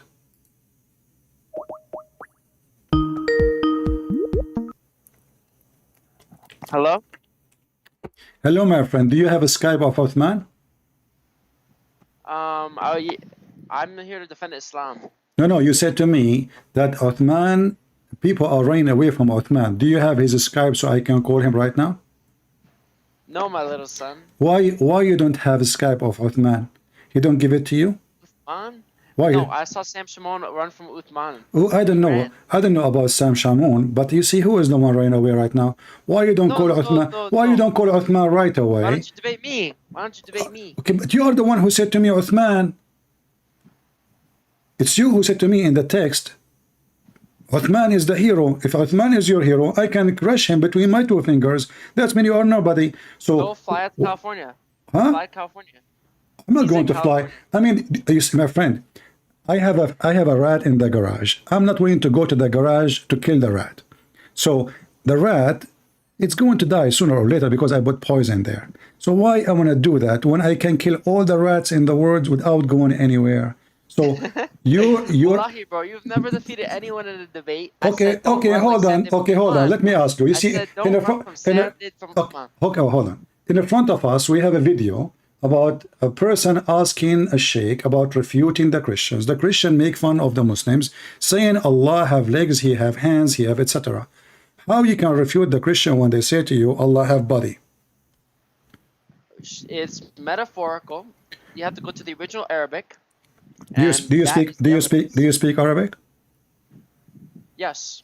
Okay, where it says metaphorical. Where it says metaphorical, which book we can see that Allah have hands, it's metaphorical. I don't know which hadith or which surah. So how you are answering without knowing what is the question? You don't even know what it is. I've heard this argument before. Okay, so you heard argument. Okay, who is the one who said to you, okay, let me ask you, did Uthman, your hero, say that Allah's hands are metaphorical, or he said they are real? I don't know, but Zakir Naik said that this is metaphorical. What if I show you a video from Zakir Naik saying this is not metaphorical? Why you are lying? Show me it. I'll admit if I'm wrong, but okay, no, you will not admit. You admit you are a liar, because you said that you saw a video from Zakir Naik saying it's metaphorical. Okay, can you give me the video title of Zakir Naik saying that, and I will find the video of Zakir Naik saying the opposite, because if this is true, that means Zakir Naik refuting Zakir Naik, correct? Yeah. Okay, give me the title of Zakir Naik saying that this is metaphorical, and I will find the video of Zakir Naik saying no, this is not metaphorical. Okay, I have the video. All right, give me the title, please. Here, I sent you the link. No, I don't open links. Just give me the title is "What does it mean Allah have hands?" Question mark. Okay. All right. So this is the video you are talking about. Look at the screen, right? Yeah. All right. What does it mean Allah has hands, correct? 7 years ago. Have 5.4 view, correct? Yes. And this is a video 13 years ago, correct? No, 7 years ago. No, I mean, there's other video of him posted. They are the same age, actually, but this is the age of the video. But anyway, this is the video you are mentioning. Let us see what it says. Remember, you are saying this metaphorical, right? So we should hear that. Yes. All right, go ahead. I will play the video. Maybe you will not be able to hear it, but give me, when I'm done playing, it's just 2 minutes. We will play it, and I will be back to you. Dr. Brother Zakir Naik, my question is regarding the form of Allah. Surah number 39, Zumar, verse 67. The translation says that, and on the day of resurrection, the whole of the earth will be grasped by his hand, and the heavens will be rolled up in his right hand. There is also an hadith in support of this, Sahih al-Bukhari, volume 6, hadith number 336. Can we just imagine some form of Allah? The sister asked a question, and Surah Al-Zumur, it says, she's correct, Quran does say that on the day of judgment, resurrection, Allah subhanahu wa ta'ala will hold all the creation, and various verses in the Quran, etc. But if you heard my talk, sister, I gave you the key word. The key to this concept is Surah Ash-Shura, chapter 42, verse number 11, which says, Laisa kamislihi shay. There is nothing whatever like him. So if Quran says Allah has hands, people ask me that if Quran says Allah holds the sky, what do you mean he holds like that? If I say I am holding my family together, do you mean to the 24 hours I am with my wife and my child? I'm not holding my wife and child always, yet I'm holding them, but I'm not holding them like that. These are words used. And whenever, as I said, if Quran says Allah sees and hears, that means Allah is here like us. He hears. How he hears? Allahu Alam. Allah knows. He has a hand, but not like yours and mine. Did you hear it? He has a hand. They are not metaphorical. In the minute 138, 1 minute 30 seconds, he said, Allah has a hand. But is it like our hand? No. Exactly. Okay, but you said it's metaphorical. You said it's metaphorical. No, it's not metaphorical. It is not metaphorical. Allah has hands. Allah has a face. Listen, here we go. I will play for you the other sheikh too. And actually, I will play for you Zakir Naik himself, saying clearly that yes, he have hands. More clear. Go ahead, listen. And there is a saying that on the last day, on the day of Qiyamah, everybody will witness seeing Allah. So how do we refute that allegation? People say that the Quran itself gives a form to Allah subhanahu wa ta'ala. The brother asked the question that how do you refute the anthropomorphism philosophy, which Islam doesn't believe in, but how does Islam talk about Allah has got hands and the day of judgment you see Allah? Basically, understand what is the meaning of anthropomorphism. Anthropomorphism means Almighty God himself coming in different forms and taking those forms that you know about. So for example, for a human being will think about a human being. An animal will think about an animal. So for the animal, it's an animal, but because he is God coming in the form of an animal for an animal, even the human being should respect that animal God. So that's how we have gods in all types of forms. What you can imagine, what you can think. So therefore we say that Islam doesn't believe in anthropomorphism. The basic philosophy of the anthropomorphism, it is that Almighty God is so superior, He's so holy. He is superior, he is so holy, but he have hands, he have a leg. Let us go, to make it short, this video is long. Here we go. This is your sheikh. I will play the video too. You can watch it from your side. It says, how to refute deviant people who co-accuse us of giving Allah a figure of hands and legs, etc. And now he will say to you, you can listen to the video on my YouTube. Yes, Allah have hands, so what?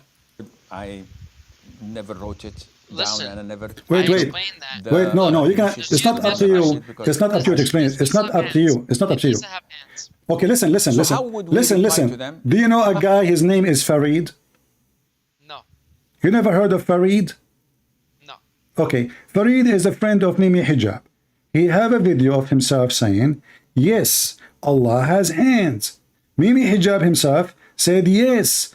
Lili Dawah said yes. Uthman said yes. You say no. Look here, you Muslims have different God. You have a different God. Listen. Did he have hands? Listen to the video here. Listen to the video. Listen to me in YouTube. This is your sheikh, and he is a Muslim Sunni from Saudi Arabia saying yes. Don't tell me no. Who care about your no? This is your sheikh. You're a kid. Nobody count on you. You don't even know how to read your Quran. Who care what you say? Does Isa have hands? Yes or no? Did he have hands on earth? Don't change the topic. Your God have hands or not? This is part of the argument. No. My God have hands. Your God have hands. So your God is not a man. Your God is not a man. Is that correct? Is your God is a man? Yes. Okay. Is he a chimpanzee? No. So what he is? God. But I'm not asking you now. I know you call him God. I'm saying he have hands now, and the hadith says that both his hand in the right side, and the sheikh, all of them, and Zakir Naik explain that Allah nothing like him, but nothing like me too, and nothing like you. Every one of us, even the drop of the water is not the same as a drop of water, the same as ice, the same as a snow. So does that mean snow is God? No, your God have a leg. Why he have a leg? His leg and arms are what you're talking about. It's not like Jesus or Isa when he had arms and legs.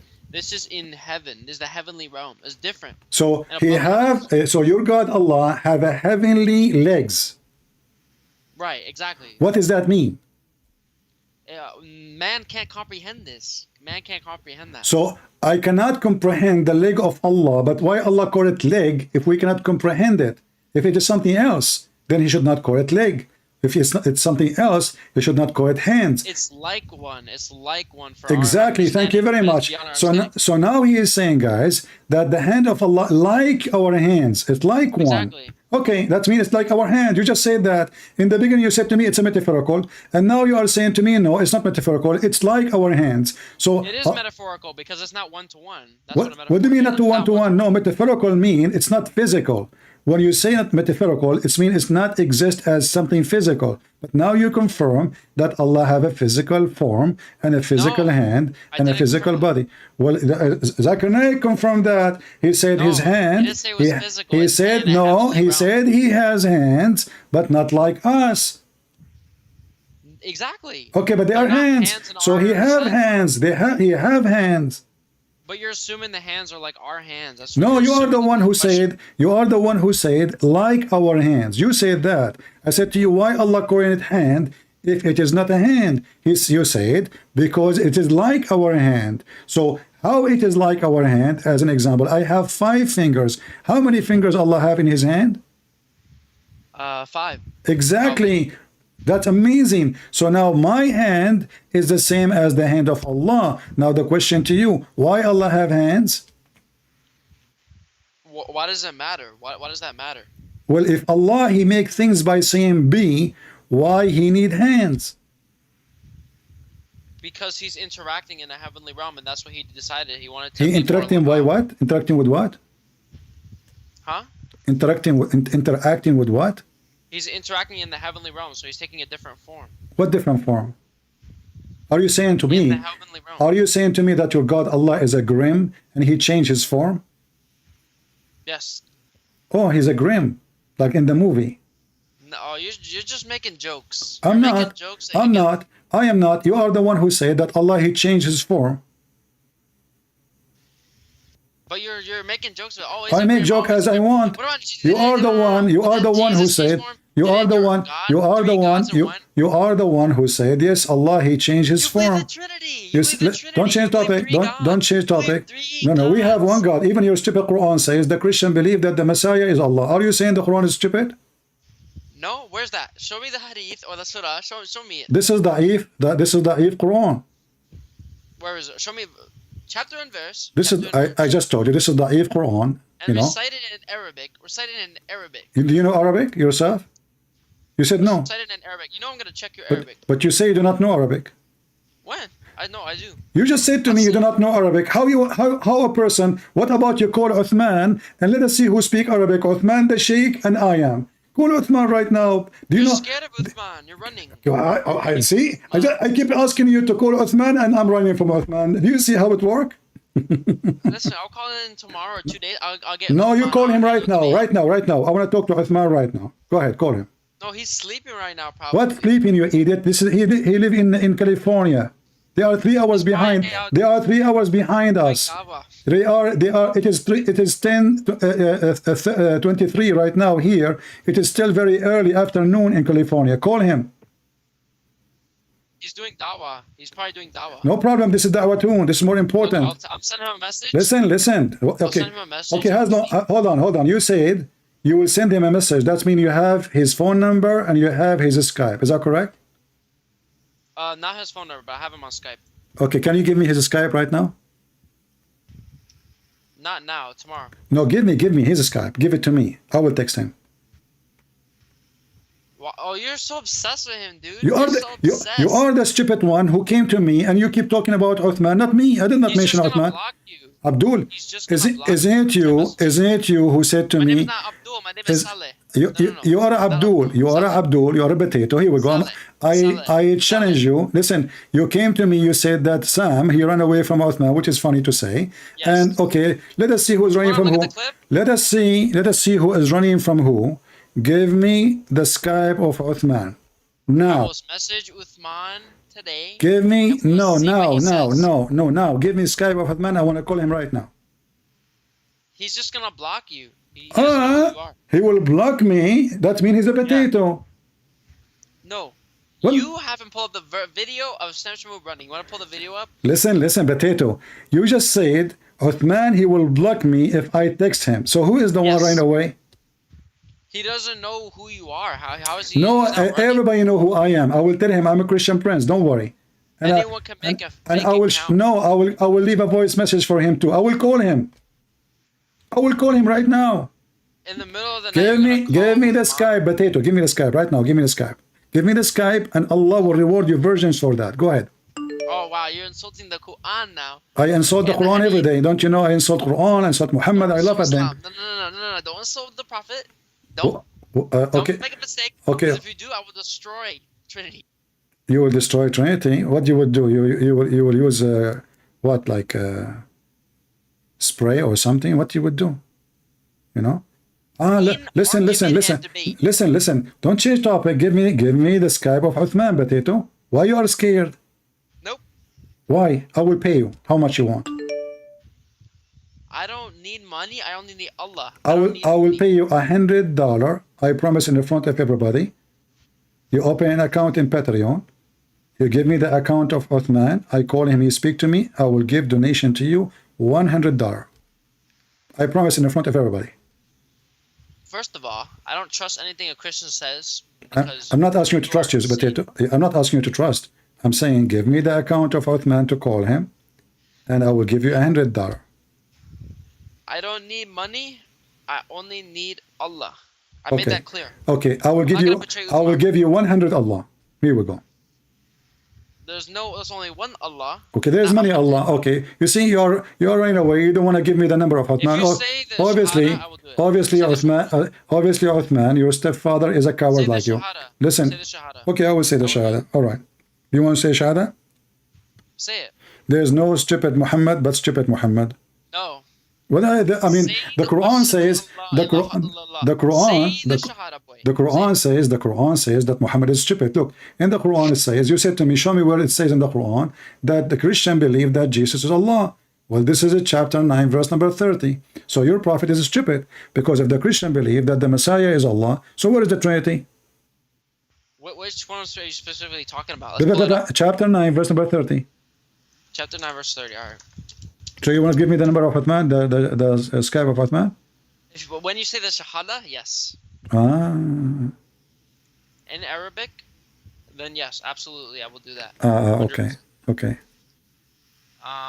Even if the vilest sinners worship me with exclusive devotion, they are to be considered righteous. Abdul, do you know how to read? What are you reading? Chapter 9, verse number 30. Oh, okay. Sorry, that was something else. The Christians say the Messiah is the son of Allah. Right? Okay. So here it says the Messiah is the son of Allah, correct?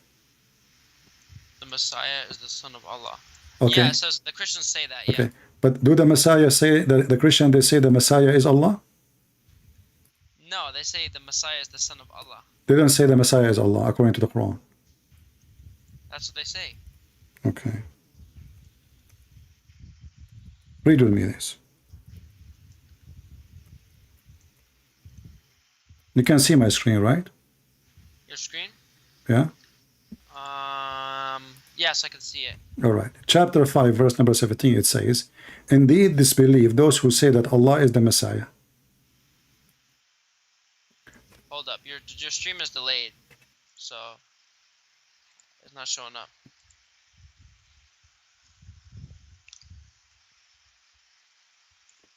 Somebody asking me how to say Shahada. You say there is no stupid but Muhammad, and his God is more stupid than Muhammad. That is a Shahada. Insulting, dude. Now read. Well, this is stupid, don't you see? Allah, he says the Christian, they say that the Messiah is Allah. In the verse, he says the Christian, they say the Messiah is son of Allah. Are you the son and Allah in the same time? Either you are the son of Allah, or no, we don't. We believe that the son of Jesus is the son of God and God, right? Yeah, but he's not the same as the Father. He's not. The Father is the Father. The Son is the Son. The Quran is saying now that the Messiah is Allah himself. So if he is Allah, okay, Abdul, how the verse saying in one saying he is the son of Allah, the other verse saying he is Allah? You're proving the Trinity is incorrect. You're debunking your own Trinity. How can you be the Son and the Father at the same time?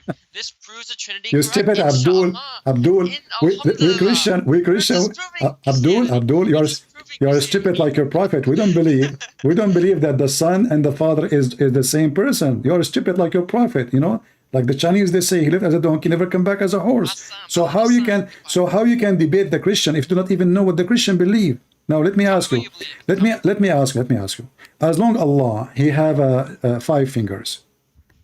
Do he clean his nose? You're not being serious, dude. No, I'm serious. I want to know why he have 5 fingers. Come on, man. No. Why 5 fingers? Why not? Why exact like us? I mean, what about having 6 or 7? Why 5 fingers? You know, we Arab, we always touch our nose and we clean boogers. All Allah knows. Okay. Why do Allah have a penis? This is completely just insane, dude. Why not? I mean, Allah have a shin. Allah have. Are you saying to me Allah is a gay or troll. What? Oh, I'm asking you. I'm trying to know. Okay, you Muslim call him he. Is he for real, or he is she, or he is so? Why you call him he if you don't have a penis? Why are you changing the subject? Talk about son of Well, you are the one talking about. We talk about the metaphorical, and now we are in trouble. So Allah, you call him he. Is he for real, or he is a she? I don't even know what you're asking. Let's go back to the verse. Because I want to learn about Allah, the nature of Allah. Okay, Allah is made of what? Allah is made of what? He have 5 fingers. The fingers is made of what? Only Allah Allah knows. I don't know. Okay, so what do you know about Allah? Nothing. Somebody told you Allah have 5 fingers. So now you are walking in the wood. Now you are walking in the wood. Anything have 5 fingers, you think this is Allah? No, only what the Prophet revealed. How you will know? How you will know which one is Allah now? Whatever the Quran has revealed. What revealed? You just told me you do not know. That's why I'm saying I don't know, because it hasn't been revealed. So now what you know, that he have a shin and he have 5 fingers and he have a foot. So when you walk in the wood, if a rat appear to you, you will think this is Allah because he have the same. No. Well, he have the same. Lizard have the same. I would have to be dead to see Allah. You don't have what? I would have to be dead to see Allah. So after you die, you will see Allah? Yes. And how you will know this is Allah? Because the Quran has revealed it. What revealed? He said to you, he have 5 fingers. There's many things in the grave have 5 fingers. If I'm dead, obviously I'm going to be understand that. You will become smarter after you die. No, not smarter, more have knowledge. This is what I'm saying. Smarter, have knowledge. So Allah will give you knowledge after you die? Yes. He will open school. Dude, what? What? You are telling me he will give you knowledge? Are you going to receive Quran after you die? There's no school, dude. What do you mean? Why not? Allah always opens school. Isn't it Allah who opened a school of Harry Potter before? I don't know, man. What do you know? What do you mean you don't know? Did Allah open a school? Did Allah open a school of Harry Potter? Yes or no? No. No. Can we go back to the verse? So why Allah, he said in the Quran that he sent 2 angels in the tower of the Babylon to open a school of Harry Potter? What are you talking about? In the Quran. You said to me. Let's go to the surah. Let's go back to the surah and talk about we are in the surah. We are in the surah. Allah, he opened a school of Harry Potter and Harut and Marut. And subhanallah, look, Harry Potter and Harut. Look, did you notice? There is a lot of similarity in the name. Harry Potter and Harut. You know? I don't think this was a coincidence. Like it must be a miracle. What is this, bro? What is this? What? Okay, just give me Skype of Uthman. I will continue with you. Otherwise, I will block you. Why did Sam Shimon beat his wife? Do you know? He beat his wife? Yeah. Why Prophet Muhammad did beat his wife? Michelle was beaten by, on the court records, according to court records, he was beaten. Just stupid. Trash like your prophet. Bully. The nation of bully. The nation of bully. Let us see other Muslim.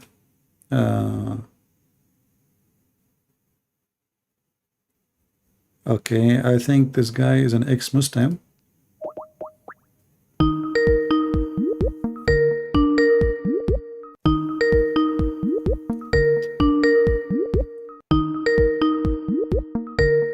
Let us mute the microphone speaker so you guys don't bother with the ring. Hello? Shalom, brother. Shalom. Shalom. What's up, my brother? Your camera is open in case you do not know. Oh, hold on. Okay, my fault. That was me that coward was making fun of about my testimony. You are the one who says you saw the light and you became. So you used to be a Muslim and you became a Christian. Yes. All right. So, well, if you want to open your camera, it's up to you. I mean, I just for me, I don't mind, but just in case you're not, I see you already. You are posting your videos in YouTube, so you don't, it doesn't matter really. Yeah, I don't care. It's all for His glory. I'm not scared of nobody. If I have God with me, I'm into that. So, your name is Amir, correct? Yes, sir. All right, my friend. Go ahead and tell the people about what happened to you. And do you have a link for your videos so we can share your page with people I did. I posted it on the comments, but it's going so fast. I don't know if anybody got it. I don't think you can post links. Okay, post something in the chat. I will see your name. I will click in it, and that will take me to your page. What is the name if you have in the chat? It's under Christ is Enough Ministries. That's who the channel is under Christ is Enough Ministry. Pastor Hassan, he put it on his No, channel. no, I'm talking about my channel.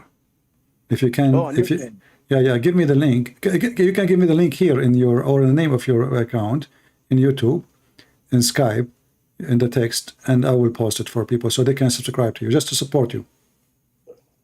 Oh, I don't care about my channel, brother. I don't have a channel. I don't have one. Okay. Yeah, I don't have one like that. No, brother. All right. Okay, go ahead. What happened to you, Amir? Man, it's a long story, but it happened ever since I was a kid. Because my whole testimony is not on that video. It's on another video on YouTube. But so it happened when I was 12 years old. That's when it started.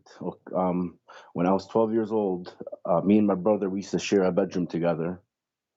And do I have enough time? Because it's a long story, man. You want me to just cut it short, straight to the point? Yeah, if you can go just straight for like the major thing happened. Okay, well, yeah. So I seen him when I was 12 years old. To make a long story short, and I denied him all my life, and I always put it behind me.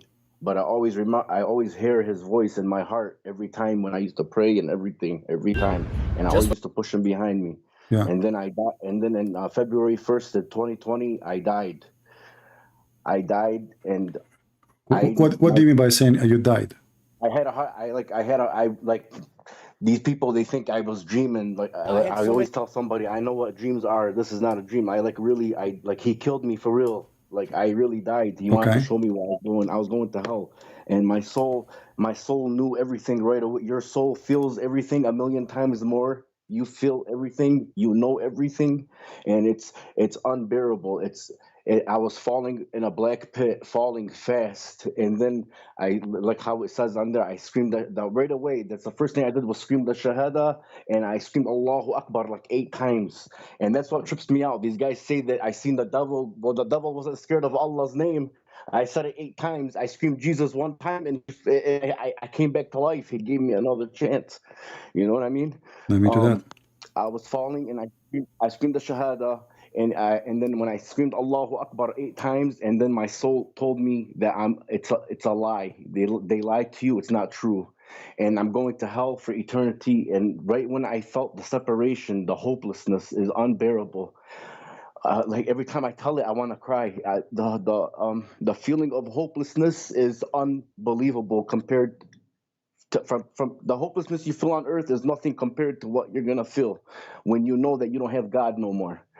And then there was this white light flying around me so fast, and I knew it was my guardian angel. And this guardian angel's voice was the most scariest and the most beautiful voice in one. That's the only way I can explain to everybody. This voice is so piercing. I will never forget this angel's voice in my life. It's so piercing. It won't leave me. Every single day I think about this voice, and it started screaming at me, and it was telling me, Amir. It was going from one ear to the other. Amir, please, you have to listen to me. And this angel was so desperate for me. It was so desperate. It said, please, you have to listen. He can still hear you. He's the only one that can save you. You have to tell him before your soul leaves your body. You have to tell Jesus to save you before your soul leaves your body. Hurry, do it now. Hurry, hurry. And and then when I was looking down, and it was another pit. And right before I hit that pit, and I was like, well, while I was falling, I still couldn't believe it. You know what I'm saying? Still couldn't believe it. And I screamed out, Jesus, please come into my heart and save me. And the pain, like the force that my soul, when it came back into my body, is unbelievable. Like the force, like my chest was hurting me for like 4 days. It's like, I know what a defibrillator, when somebody has a heart attack and they use that shocking machine, that's what it felt like. I like when I said his name, a big flash and a big boom, like a huge blast. That's what I heard. And then I came back to life, and I couldn't believe it. I was sweating like crazy. My wife was gonna call 911, and I knew I had a heart attack or something. I knew something happened to me. And even at that time, even that moment, I said, there's no way this can happen. There's no way. So I took another 8 months. I read the Quran, and I took my time. okay, because I was proud to be Muslim, and I was scared. You know, in Islam we leave our religion, it's a wrap. There's no forgiveness. That's the only sin Allah can never forgive you, if you leave your religion.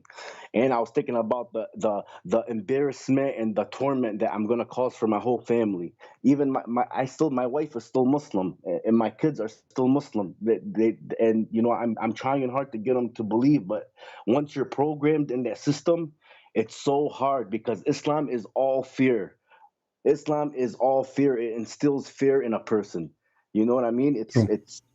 It instills fear to where you want to just stay in it. You know, even people. Listen, this is what trips me out. Even if Jesus came down, they're still gonna deny him. That's what drives me crazy about people.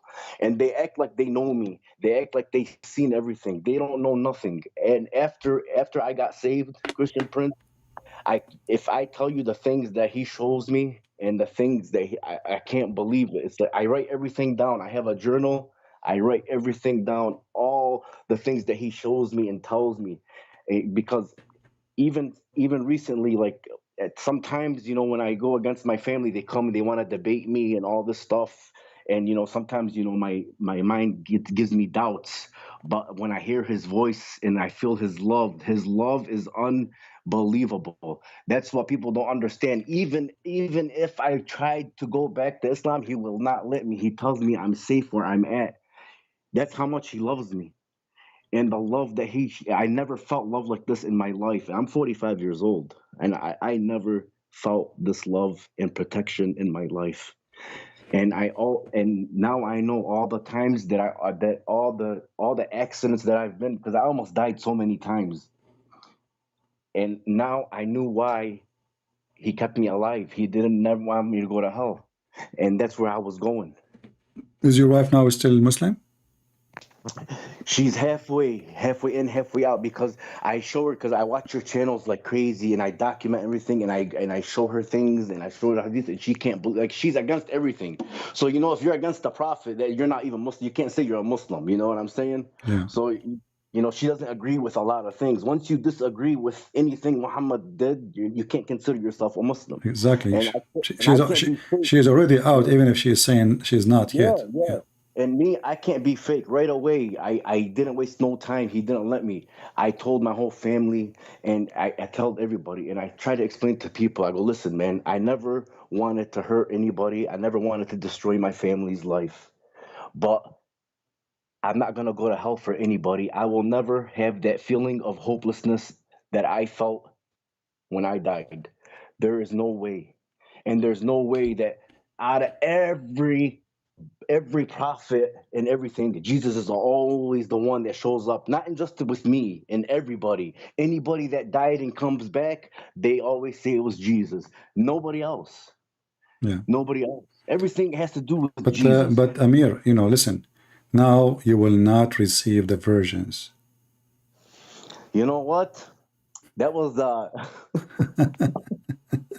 not only the virgins, the orgies. I mean, isn't it obvious that this God is a scam? You know, I mean, what kind of God? He promised me endless private part. Women, her ass will be 1 mile. Do you like 1 mile ass? See, this is the thing that opened my eyes like so much. Like, okay, how is it haram to have sex on earth, but it's not haram to have sex in heaven? How God is so holy. There is no desire. We don't take our evil desires on earth to heaven with us. I don't know what kind of fantasy these people live in. There's no sex in heaven. Okay, we have a spirit body. Our body's not going to be like with penises and vaginas, and we're going to have sex and kids. It's not going to be like that. That's what trips me out. They really think that they're going to have all kinds of porn stars going on. And you know, the promises, they are so stupid. I mean, if a person have a small brain, you don't need to be genius. When there is somebody, he says to you that your wife, her ass will be 1 mile. I mean, what is that exactly? You know, 1 mile. You know, yeah. And what if I don't have it that big? What about half mile? Can we have like 100 meter? You know, I mean, what is this half mile? And in the same time, you ask yourself, there was mile in the time of Muhammad. I mean, this guy, he must be a prophet for real. what about the little boys? Yeah. Well, all the religion, but I advise you actually to open your YouTube channel so you can, you can help the Muslim themselves. As you know, we don't hate Muslims, and you yourself, not long ago, you used to be a Muslim yourself, right? So we don't hate the Muslims, and I believe that you have a duty yourself to help the Muslim to see the truth and to leave Islam. So I advise you, I encourage you to open your channel in YouTube, and I will share it with people here so we can get you people to support you and subscribe. Thank you, brother. Thank you. I did make one, but I didn't make no videos there. It's I am Jesus proof. You should. Trust me, you should. So you can be an active and don't, because if we don't share what happened with us, I mean, I appreciate already your sharing, but it's better if you have your own channel and you make like once a while. You don't have to make a video every day, but if you ask me, I will make a video every day. Why not? I mean, don't the Lord deserve our time? He deserves, right? So there's no better time than the time we spend preaching his gospel, bringing people to him. So make videos every day, maybe 15 minutes. I understand you have a family, you need to take care of them. 15 minutes every day. Speak about why you believe in Christianity, why Islam, what's wrong with Islam, etc. Every day, few thoughts here and there, and that will help many to leave Islam and to listen to you and to come to Christ. And that will be blessing for you now and in the future. Amen, my brother. All right, my friend. Thank you very much for calling. I love you, Christian Prince. I appreciate everything you do for our Lord. I appreciate you. God bless you. Thank you. God bless everybody. Take care. Thank you so much. Take care. Bye-bye. Thank you. Bye.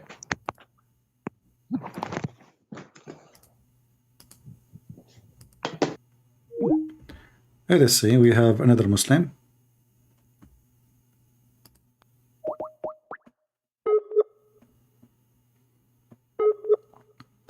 Let us call.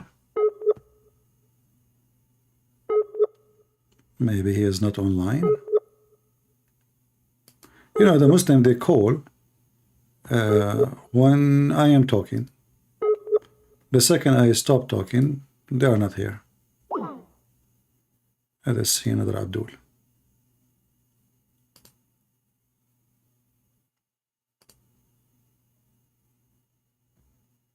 All right. Look like we are out of Abdul. All right. And as you see, the Muhammadan, they claim that people run away from Uthman. Uthman is just a kid. He don't even know how to read his prophet name. And this is why actually this coward, he will never get close to somebody speak Arabic. Never. Because that is dangerous. Very dangerous. Even the Muslims themselves are making fun of him, claiming to be somebody who knows the Quran.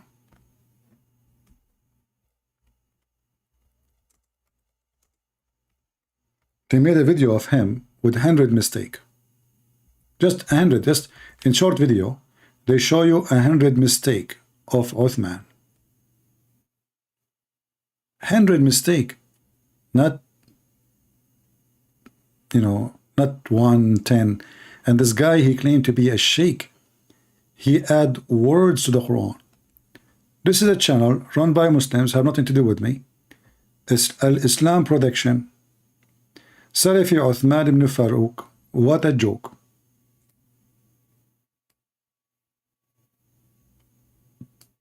Even you Muslims consider him a joke. Even Mimi Dawa, he laugh at him. Mimi and Lulu and all of you, potatoes. So those people will never get close to me because they knew their size. They can get away with someone like God Logic, he don't speak Arabic, and like people who they are learning, slowly about Islam. But to get close to Christian Prince, you will notice all of them, they will stay away. They will make any excuse. All of them, they challenge me to debate them. We will fly all the way to you. We will come all the way there. It's talk. You do not need to fly anywhere. Give me your Skype, and I will call you right now. Nobody need to fly anywhere. Save your money and donate it to the orphan. The money you want to spend to fly to me and the money I want to spend to fly to you, it's a waste of money. Here, give me your Skype. We can show reference on the screen. We can read together. Nobody is shouting, and nobody, nobody is standing. Nobody. You drink your coffee in your table. I'm drinking my tea here, and everybody having good time. You don't dare. And this is why people laugh at you. Do we have any Muhammadan? And the Abdul who was talking about somebody beating his wife, you stupid idiot, your dad, he beat your wife. Isn't it the Quran says you can beat your wife? So if somebody, he beat his wife, that means he is following the Quran. Isn't it in the Quran? Even your prophet, he says, no man will be questioned why he did beat his wife. So how a Muslim being hypocrite? In one hand, he's accusing somebody of beating his wife, and in the same hand, they say to you, it's okay to beat your wife. So is it bad or good? What do you expect from the bully religion? They could not debate you, they bully you. Do we have any Muhammadan? Do life with good God logic? Actually, I supported him in the beginning, but then I get upset from him. One day, he was speaking to Uthman, and I was in the chat in his program. I came to support him, and I told him, let me talk. I want to call you in Skype. Let me talk to him. He refused to answer, and since then I get upset. I don't even go to his channel no more. I was really upset because this potato, he kept running away from me, and he is there. All what you need to say, hey, listen, Christian Prince is challenging you right now. Put me in the speaker. He did not do it, and I got really upset from him because it doesn't take him much to put me in the speaker, correct? And you will see, and everybody will see how in a second the one who claimed to be a lion will turn to be into a cat.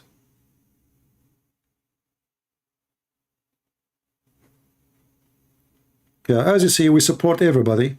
Don't you see me always I say go and subscribe to this guy, go support this guy. I did the same to him. I did to everybody, and I'm not asking for return. I do not need it. I'm the last one to need that. But at least I say to you, let me talk to this potato. Then let me talk, but you will lose. You are standing in front of him. Put me in the speaker. Imagine if he did that. Sheikh Uthman will turn like a cat. Is he going to dare to debate me? No, he will run away.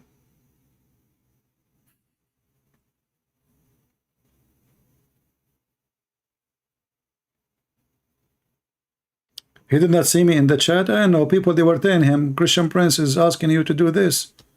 I know. Maybe he did not see. Maybe. I don't know. But that made me get upset. Anyway, do we have any Muhammadan here would like to join us? Mayday, mayday. Who dare? Who dare? I challenge all the Muhammadan in the world.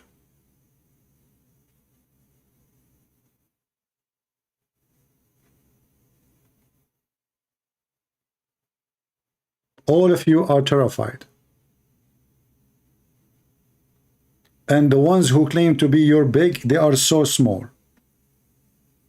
I mean, if I play the video of this guy, people would die laughing. Literally. Especially if you speak Arabic. And the problem is, this guy, he claimed to be a sheikh. And to be a sheikh in Islam, you have to know Arabic very well. Like, I make mistakes, a lot of mistakes in English, but English is not really a language for me.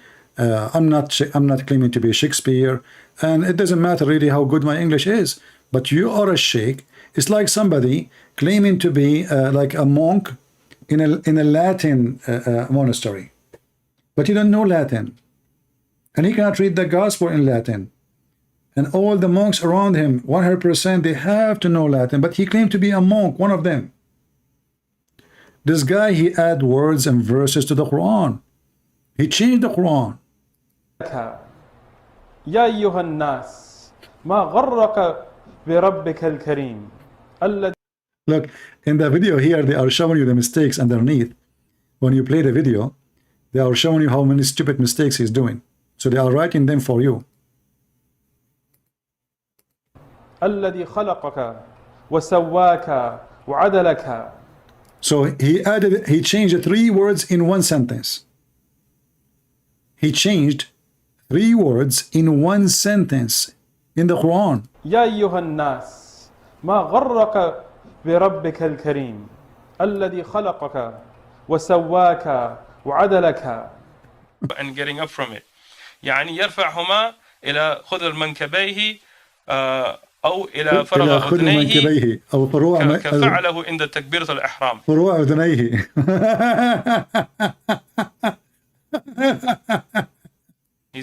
يعني يرفعهما إلى خضر منكبيه أو إلى فرغ أذنيه كفعله عند تكبيرة الإحرام. Oh boy. What does he say? He says صح أن الودع هو سنة دون الإرسال ثبت أن المحله الصدر لا غير. صح أن الودع هو سنة دون الإرسال ثبت أن المحله الصدر لا غير. Said that many Imam and ulama of the past, for example, Imam al-Nawawi or Ibn Hajar, they made mistakes in tawilat.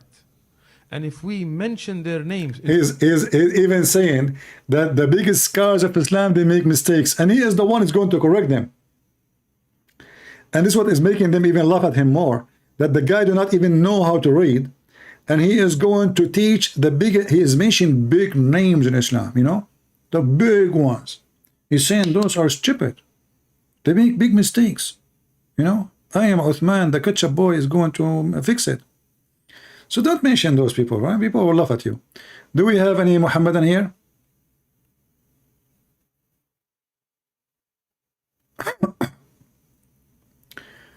Any brave Muhammadan? Beside the ketchup boy who don't dare. All of you are potatoes. All of you, with no exception. All of you. And yes, Allah have a weird look. And the Muslim, they keep saying how we worship Jesus.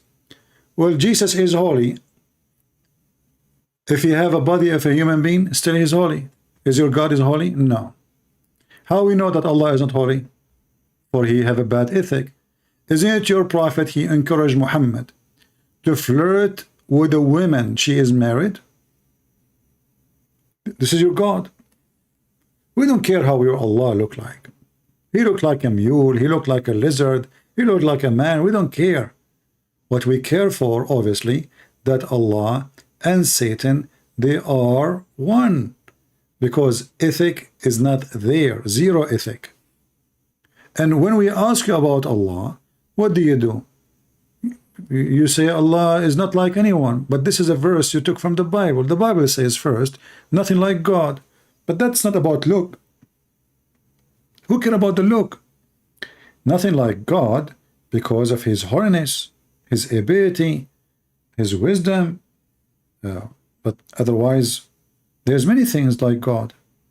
As an example, I have ethic.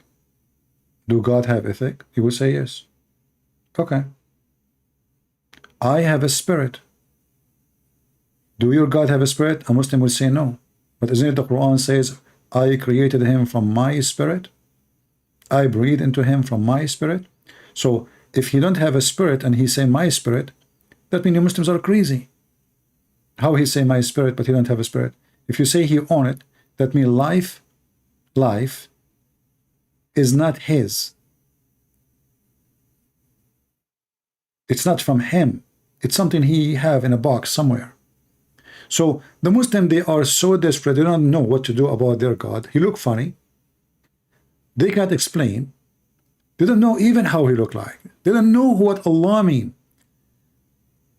All what they knew that he have hands, he have feet, he have legs, he have face. How we can fix the problem? Who care? Just we worship Allah. A Muslim should not ask questions. Why? Because the second he asks questions, he will find that Islam is so stupid. Why Allah, he promised me a woman, her ass is 1 mile? This is not a good question.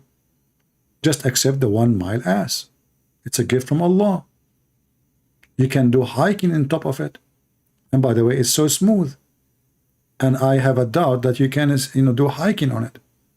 And be careful, if she fart, she might burn you, especially if you are smoking. In case you do not know, fart is a flammable, is a methanol. So when you fart and you are smoking a cigarette and her ass is 1 mile, so it's the same as a big, huge container, 1 mile container of methanol farting, exploded in your face. So I guarantee you, you will be a barbecue. So no smoke. You should have a sign around your wife says, don't smoke, please, dangerous.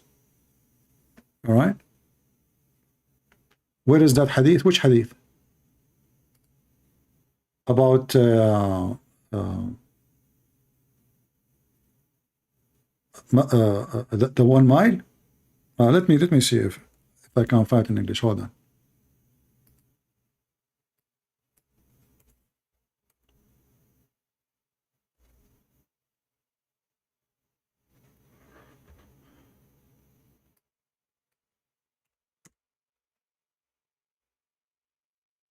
I don't know if I can find it in English. I could not. Let us see if we can find it in other one.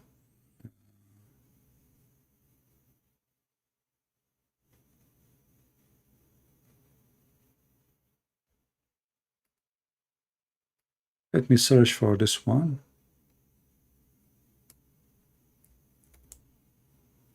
I will search for other one. See? No. Okay, let us see then.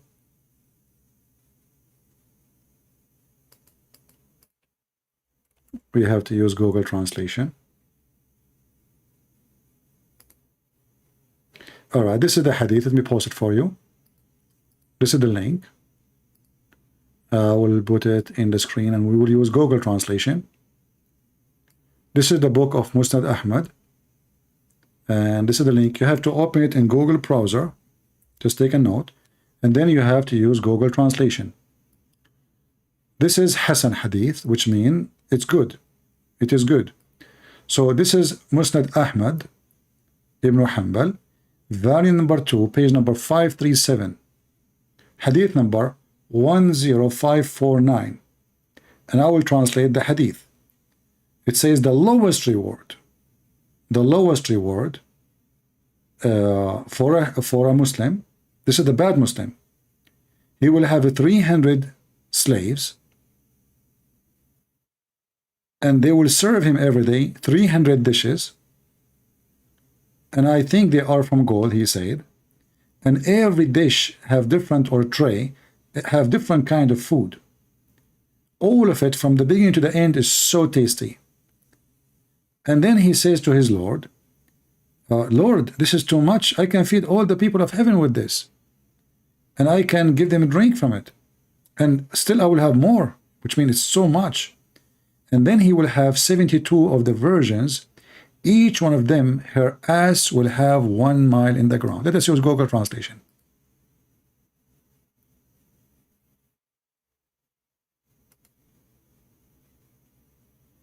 So again, this is Musnad Imam Ahmad, page number, volume 2, page number 537. And this is the hadith number, as you see. This page is very jumpy. So let us see here. Yeah. So here, you see the translation is not coming too much accurate. It says, each one of those virgins is going to take her seat as far as 1 mile on the ground. So her ass, مقعدها مقعد المرأة, it's her ass. So her seat will take 1 mile in the ground, which is very lovely. I mean, we men, we love them, man, for that piece. Man, and now Allah, finally, He gave you the biggest screen TV ever. This is not 50-inch. This is not 65-inch. This is 1 mile by 1 mile ass. I mean, how many inches that? Somebody can convert? Somebody is good in mathematics? Convert to me 1 mile inch square. How beautiful. Thank you, Allah. Thank you. And now, guess what? You do not need security. I mean, even if an army come to you, you can ask your wife to bend over. You put a candle in the front of her ass, and she fart at the enemy.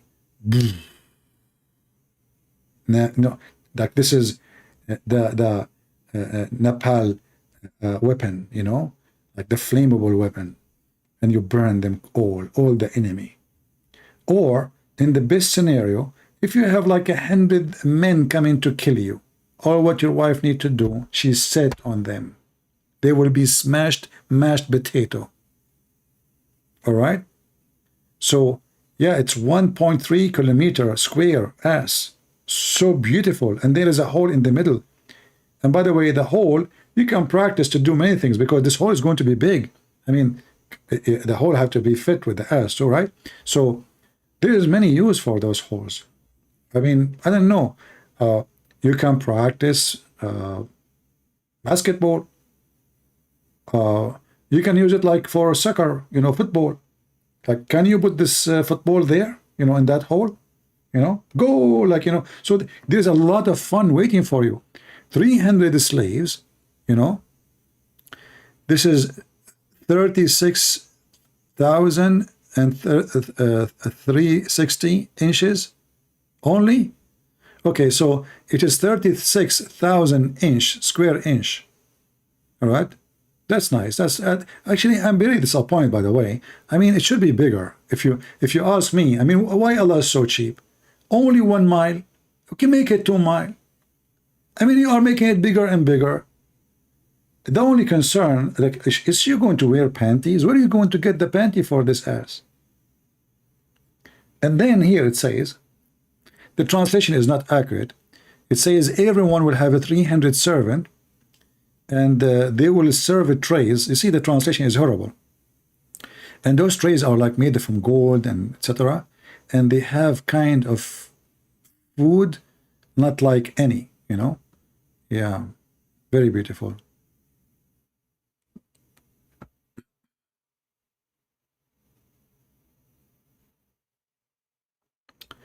Do we have any Muhammadan?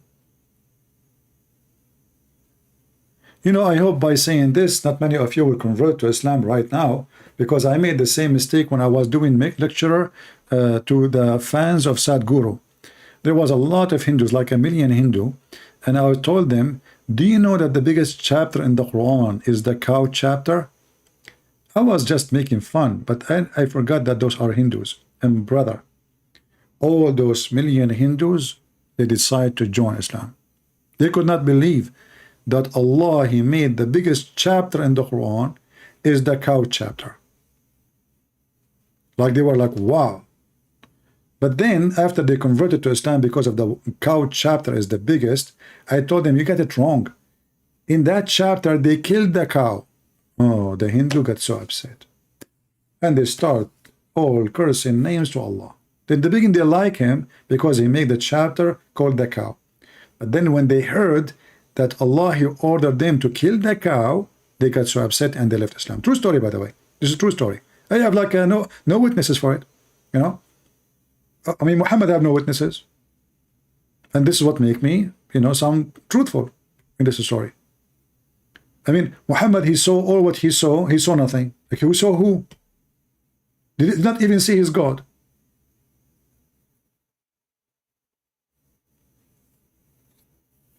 Do we have any Muhammadan? So we have like almost 1,400 people watching, and zero Muhammadan want to call us?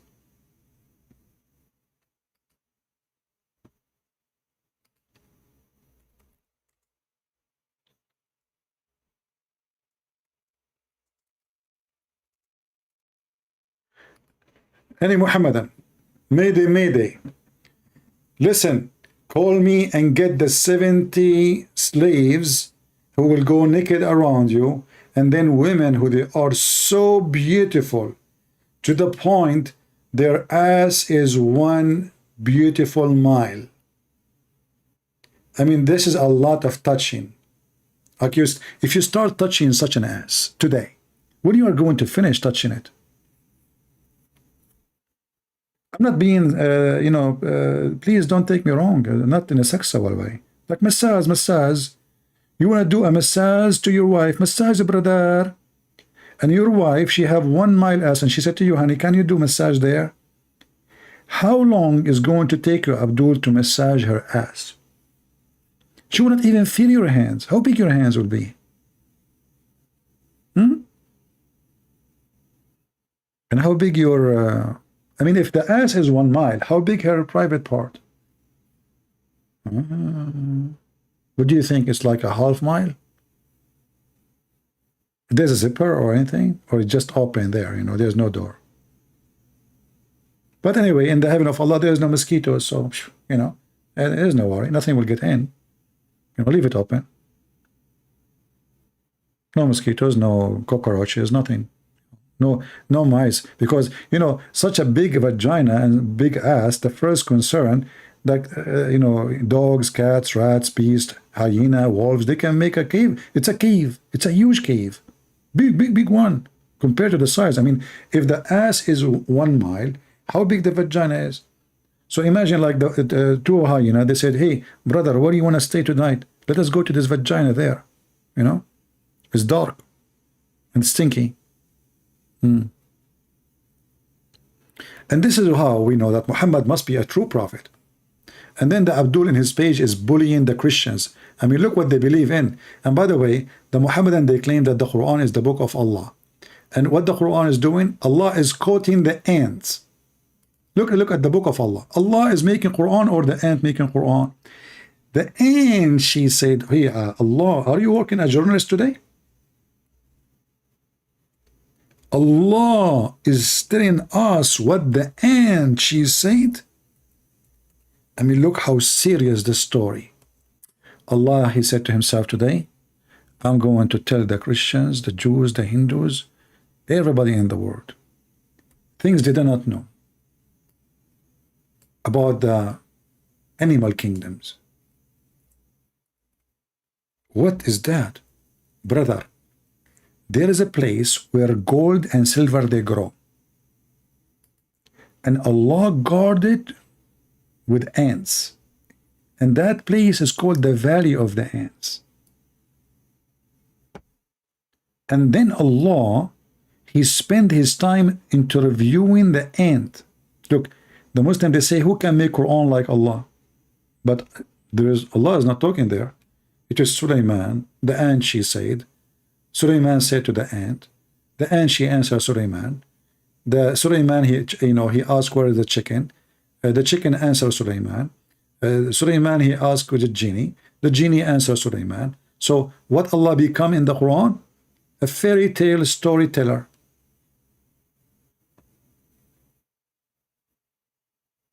Look at this.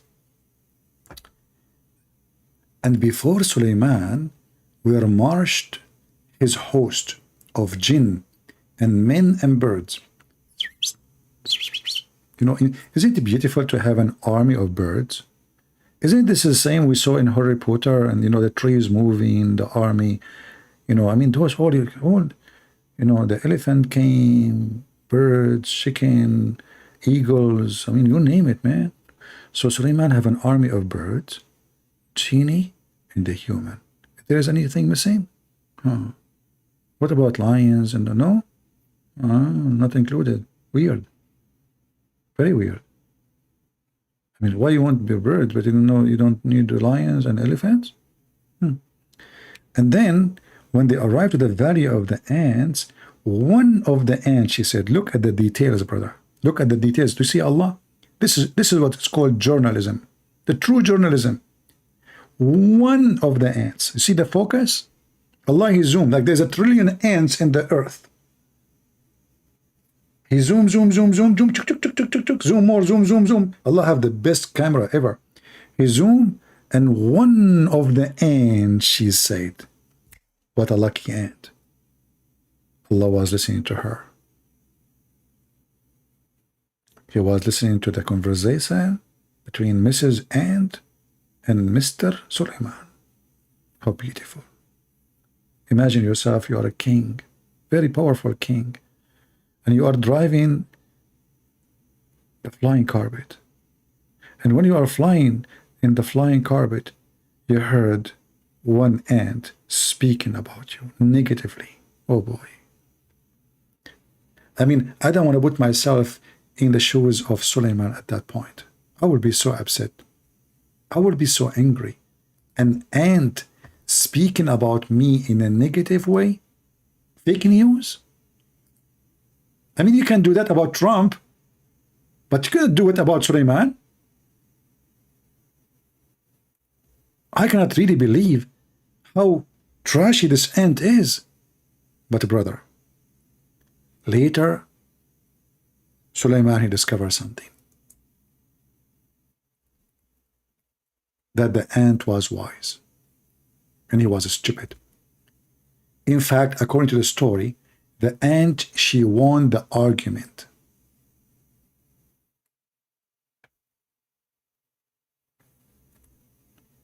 Which is embarrassing. You are a prophet of Allah. And then you debate an ant. And then the ant is smarter than you. Man. Look at this debate here between the ant and Suleiman. I want to show you just a little bit of it. Shall I read it for you guys, or you guys are bored? Who's bored here? Anyone is bored? Is anyone is bored here?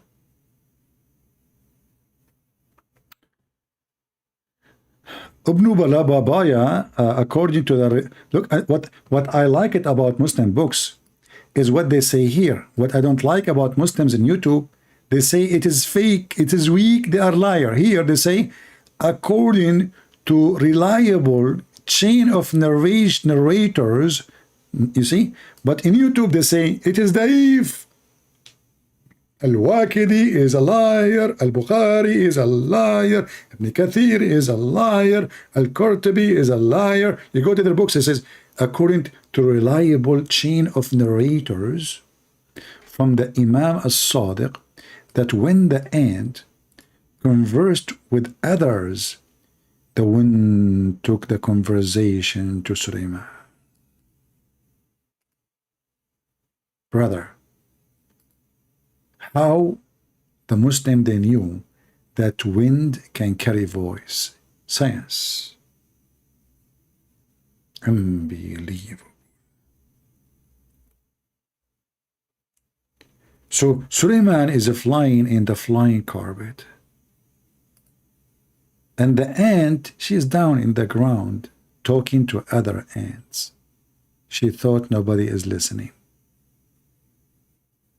Surprise, surprise, Suleiman, he can hear you.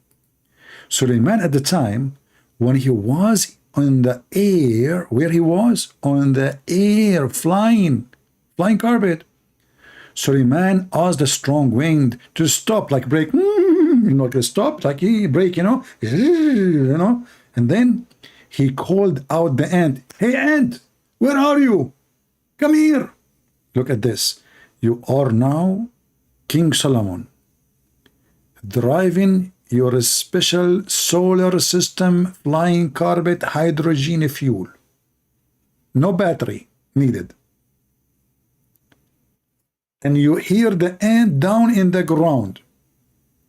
And then he called the ant. Look how just put yourself in the socks and the shoes of the ants. Man, she have many food anyway. But listen, imagine the ant now when she heard Suleiman is calling her out. Oh boy, he heard me. Oh, what I would do? He just heard me. What I did to myself. King Suleiman just heard me. What I will do? Where I can go? Where I can hide? You cannot hide from Suleiman. So he called the ant out, like investigation, investigation time. And come to Suleiman. He said, don't you know that I am prophet of Allah and I do not oppress anybody? Yeah, he don't.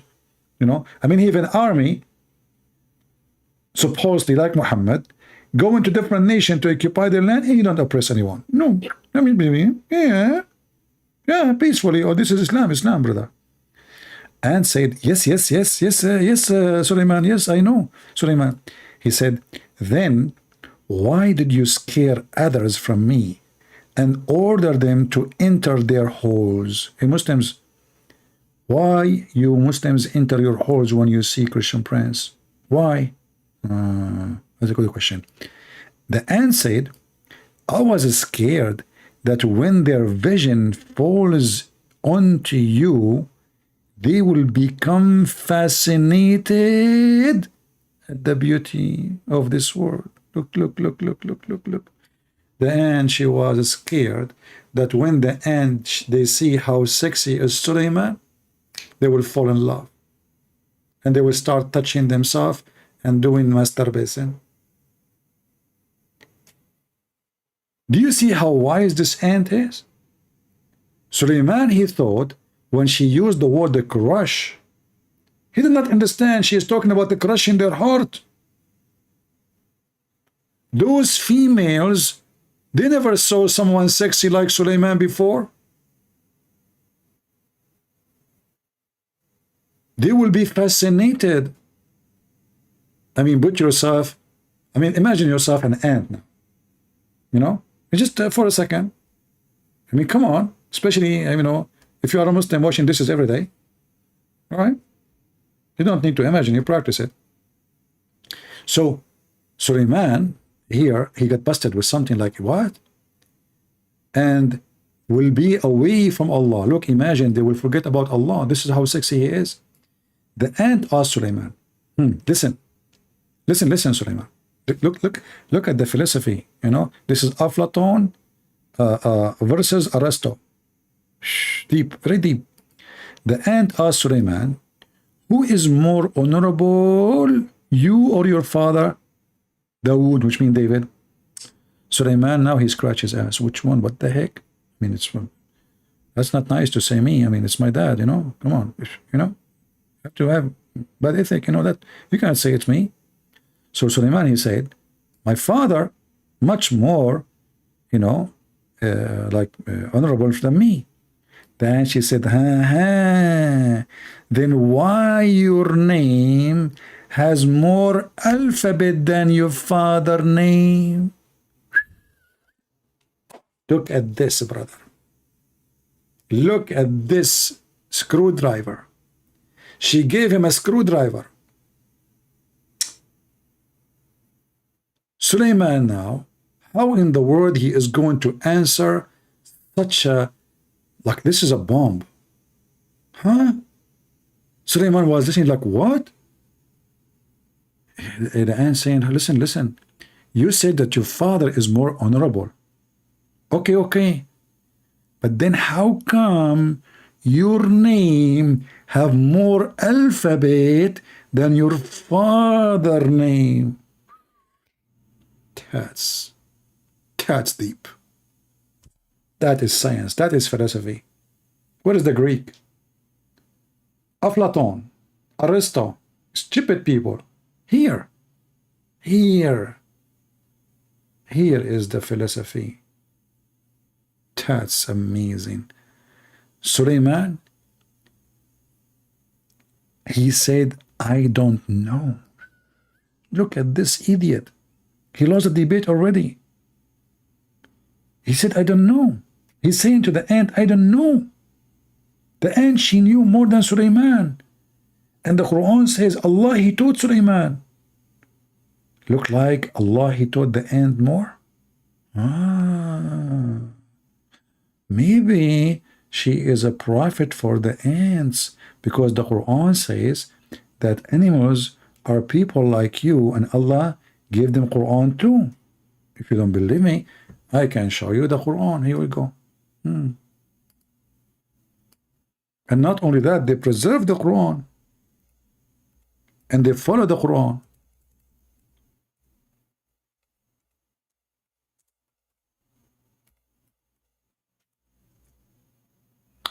Chapter 6, verse number 38. By the way, chapter 6, the name of it is Al-An'am. An'am mean animals. Animals. There are not animals live in earth or that flies on its wings, but a community like you, nothing we have omitted from the book, and they all shall gather to their Lord. So the Muslims believe that animals are going to be judged by God in the day of judgment. Muhammad, he claimed, when there's two goats they're fighting, Allah will question them why they are fighting. Here you see that Muhammad is so confused. In one hand, he is a sad guru, hippie, with red dot in his head. And in the other hand, he want to kill everybody who don't agree with him. He want to rape all the women. He want to steal gold and silver. But here, animals are community like you. And they have a book. And they believe in Allah. And Allah will judge them in the judgment day. So beautiful. And now we understand why this ant is a Muslim ant. Are you with me? This ant is a Muslim ant, brother. She's a very Muslim, and most likely she is a prophet of Allah to the ants. This is why she even have knowledge more than Sulaiman himself. Sulaiman, he said, I do not know. The ant, she said, because your father did Trak al-awwala, and due to that, he had an injury in his heart. Look at this. You have a defect, not like you. And we cured it with the love of Allah. And due to this, he was called Dawood. Muslims, how the ant she knew this? Any Muhammadan? The ant talking about David Wood?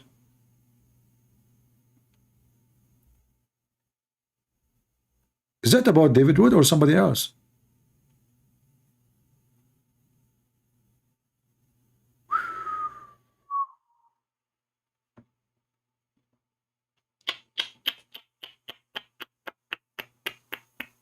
That's very deep.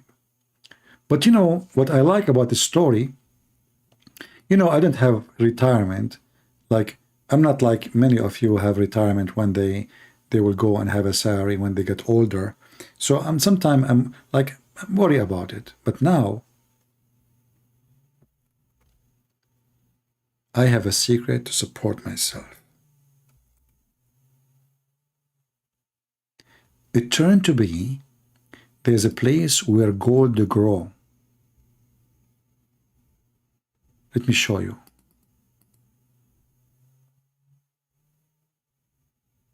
Where the gold grow? Hold on. I'm searching in the page for, okay, gold, golden chair. Ah, here we go.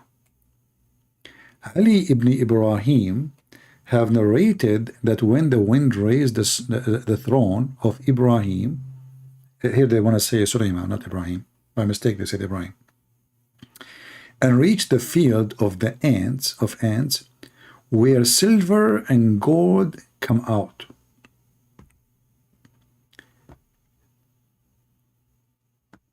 Imam as-Sadiq said, there is one valley of Allah where silver and gold is grown.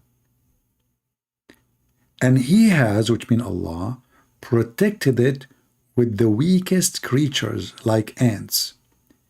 And if a powerful army went to enter, it cannot do so. Now we know why gold is expensive. There's a valley full of ants. So I found like there is a suit in Amazon for ants, you know. Ants cannot bite you. They cannot do anything, even if there's a billion of them. All right? So I will buy this suit. It costs like $100. And that's it. I got my retirement. One day when I get old, I have no money, you know, and too old to be able to produce. I will go, and I will go next week maybe. And now all what I need to do is just find where that valley is. I cannot share this information with you, please, because as you know, I mean, this is private. Somebody saying to me, take my call. Well, I don't see your call. Well, what's your name? Are you the same guy I hang up on him? If you are the same kid, that's it. We give you your time. You're just a kid. So guys, do you see how beautiful the religion of Allah? Isn't it amazing? Who can come with such stories like the Muslims? Flying carpet, the value of the ants. Allah is quoting the... You see, in the Quran, Allah is not even making Quran. The ant, she said. So who's making Quran? The ant. Can you make Quran like the ant Quran, Muslims? Who can make Quran like the ant Quran? None of you. Allah just making comment. This is a commentary book. This is not made by Allah. The ant, she said, Sulaiman said. The bird, he said. The chicken, he said. Sulaiman answered. Afrit, he said. Sulaiman said.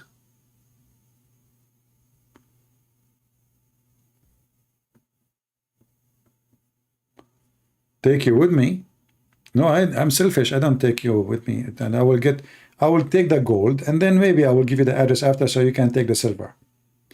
The value, you know, where the, you know, and you know, the nice thing is it's a growing.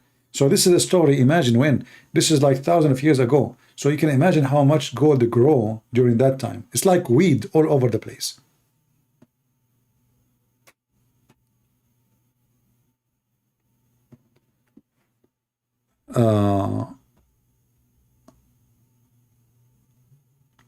I am not a Muslim.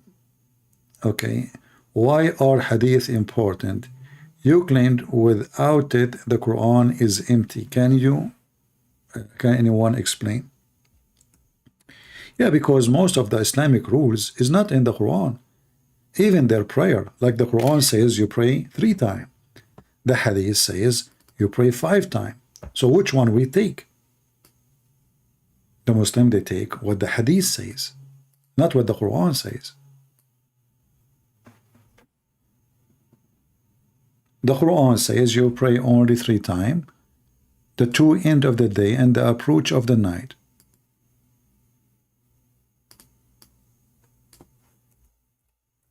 What the Muslim do? They take the hadith.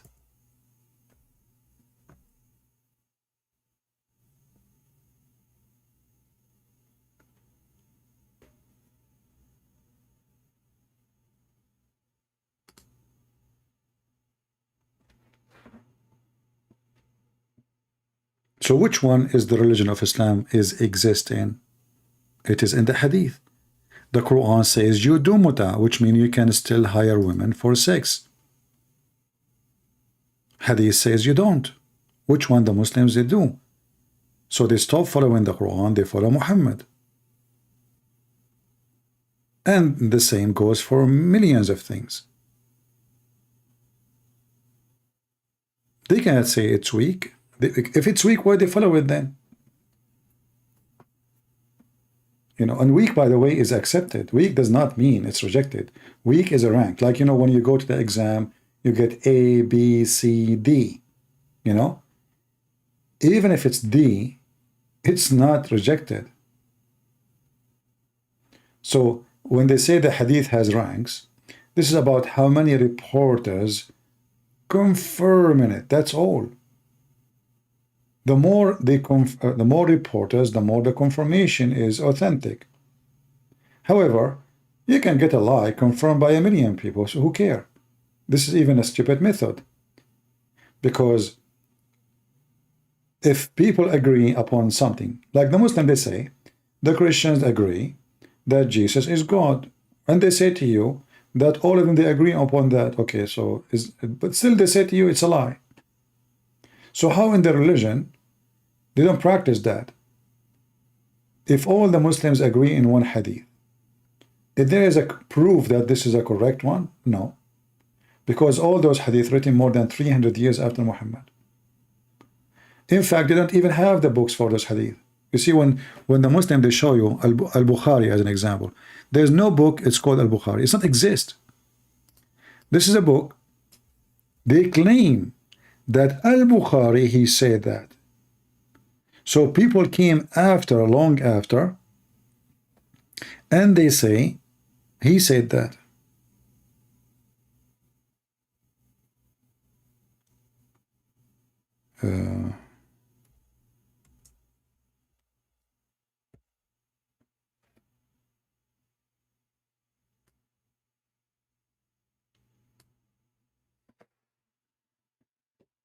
Do we have any Muhammadan?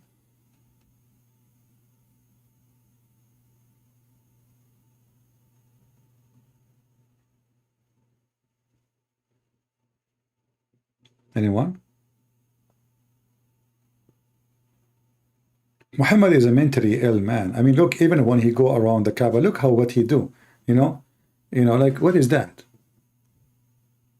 What is this? And what is the point of going around the Kaaba like this? And what exactly you accomplish? This is how the Arab used to do, worshiping stones. They used to go around the stones 7 times. Muhammad, he does the same.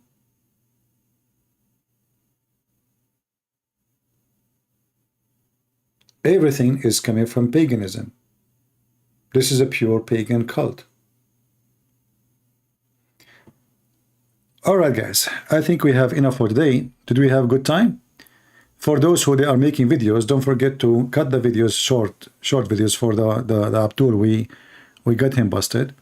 And, we say to any Abdul, if you dare really, if you have a courage, instead of making bully of people, of what they say and what they believe, call us and speak like an adult, and let us see if you have something to say. And instead of making fun and, moving your eyebrows, and you want to jump in the pool for baptism and all those, child, behavior, what about you call us, or you bring your sheikh to call us, and let us see if you have something can be considered valid. But all of us, we knew that Islam is invalid. There's no way God, he will promise you such a promise, stupid promise, like gold and silver in heaven. What is the value of gold and silver? Actually, I don't like it, gold and silver. A beautiful tree is better than all the gold in the world. Imagine you have a mountain of gold. You are sitting on it, but you don't have a piece of a bread. What we will do with gold and silver in heaven? What kind of God he promised me that my house in heaven is made 1 brick of gold and 1 brick of silver? That is Satan. Satan always, he have a tool of temptation. And all of us, we knew, the Bible have tons of verses about the tool of temptation, which is always concentrate money, sex, power, and they are connected. The one who got the money, he seeks sexness. The one who got money, he got the power. Satan always have one way to prove himself to us. He tempt you physically with gold and silver and power, authority, sex. He tempt the women by men. He tempt the men by women. It's not a secret. And this is exactly the same method of the stupid Muhammad. When his men, they want to go to war, what he promised them? Holiness? No. He says, Dahman, Dahman, you will F the women like this. Is that a speech of a prophet? When he wanted to attack the Roman, he says, attack the Roman so we can get the yellow girls. The yellow. They don't even know how to use the word blonde. They call them Asfar, Banatul Asfar. A savage man, a gang, even his followers accused him. After they attacked their neighbors, their families actually, their cousins, they attacked them and they stole their underwears.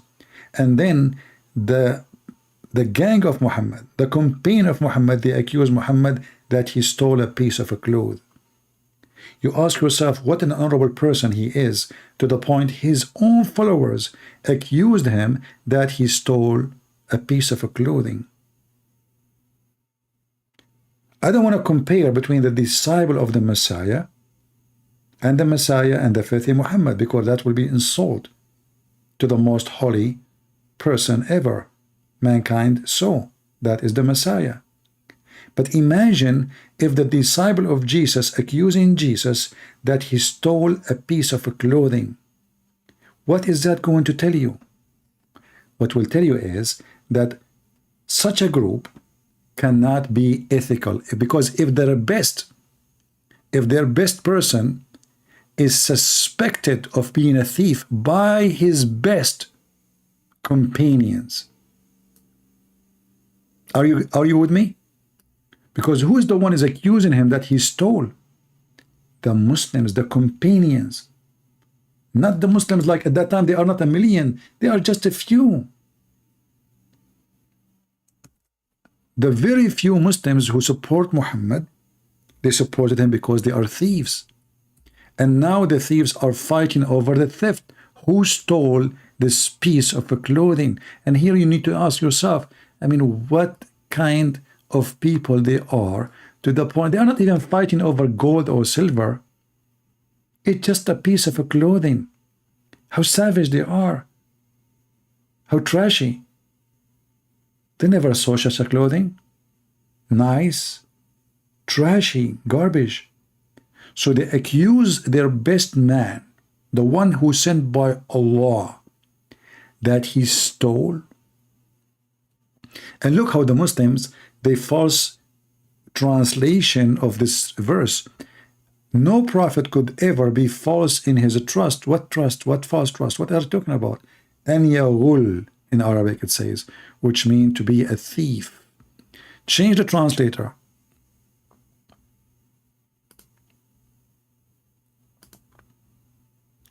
Never take a Muslim translation. Muslim translation is just a fraud.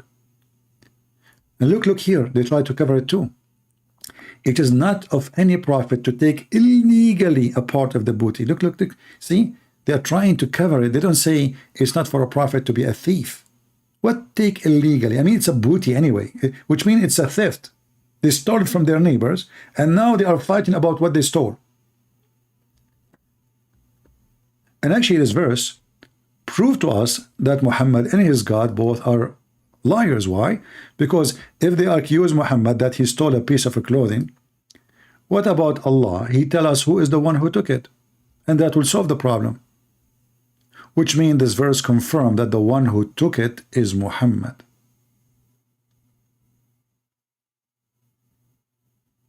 Don't Allah knew who took it?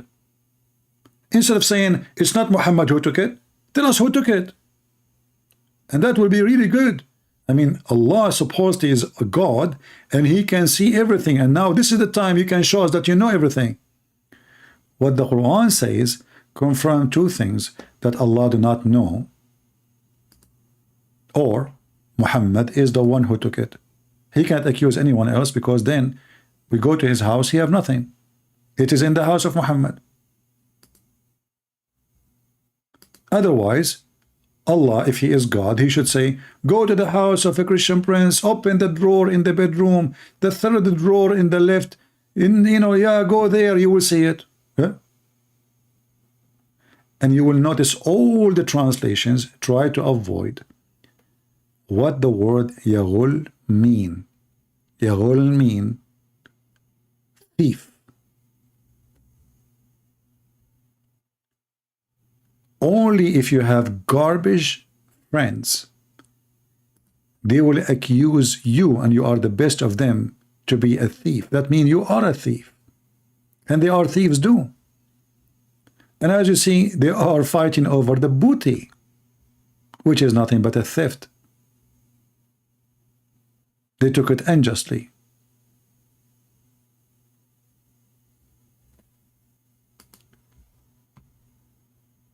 You know, in the Middle East we say, tell me who is your friends, I will tell you who you are. You want to know somebody, see who goes out with who. What kind of people he associate with. If they are drug dealers, he will be a drug dealer. If they are gays and lesbian, he will be like them. If they are, preachers, he will be a preacher. I mean, why you associate with them? If they are dancers, he will be like dancing, obviously.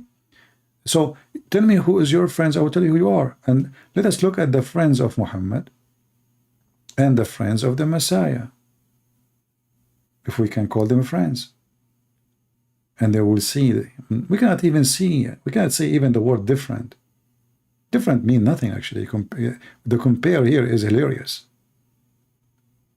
And right away you will find that Muhammad is nothing but the biggest scam ever come to this earth. And those people, they are not only deceived, they are lying to themselves. All what they need to do, just open your books for 5 minutes, read your book, and you will see that your prophet is nothing but a scumbag. I mean, name one thing about this man is not evil and ugly. Sex with his children, sex with his own son wife, sex with the maid when the wife she was away. And there's nowhere in the Quran giving him license to have sex with the maid. The Quran gives him approval to rape women who they are captive of war, fighting over the booties, accused of theft, telling his son to keep his wife when he just came from the house, flirting with the wife. If his eyes fall into a woman, her husband must divorce her so the prophet can F her. All those description and many more is in the Quran. The best of the booty have to go to Muhammad. The fifth of the booty have to go to Muhammad. Muhammad do not need to pay dowry if you want to sleep with a woman. It's for free. Muhammad, no woman can after him sleep with other man. It's he own her. Muslim woman, she can, if her husband pass away, she can go and marry. No, Muhammad, he own you until you die. He is above even his own religion. Muhammad have his own rules, which is no rules. All the Muslims have rules. Muslim can have 4 wives. Muhammad, there's no limit. Muslim have to pay dowry if they want to rent a woman for sex. Muhammad, he take it for free. A Muslim is not allowed to go to the house of somebody and if he like her, take the wife. Muhammad, he can. And the man should give his wife immediately, as we showed you in Al-Qurtubi, the privilege number 10th. So always cult leaders, they share one thing. They want your money, your wife, and to be their slave. And that is exactly who is Muhammad. He used the name of his God to control them, but he is their God. Allah is just a tool to fool the Abdul. Thank you all for being here. May the Lord bless you. This is your brother Christian Prince, was serving you humbly for today.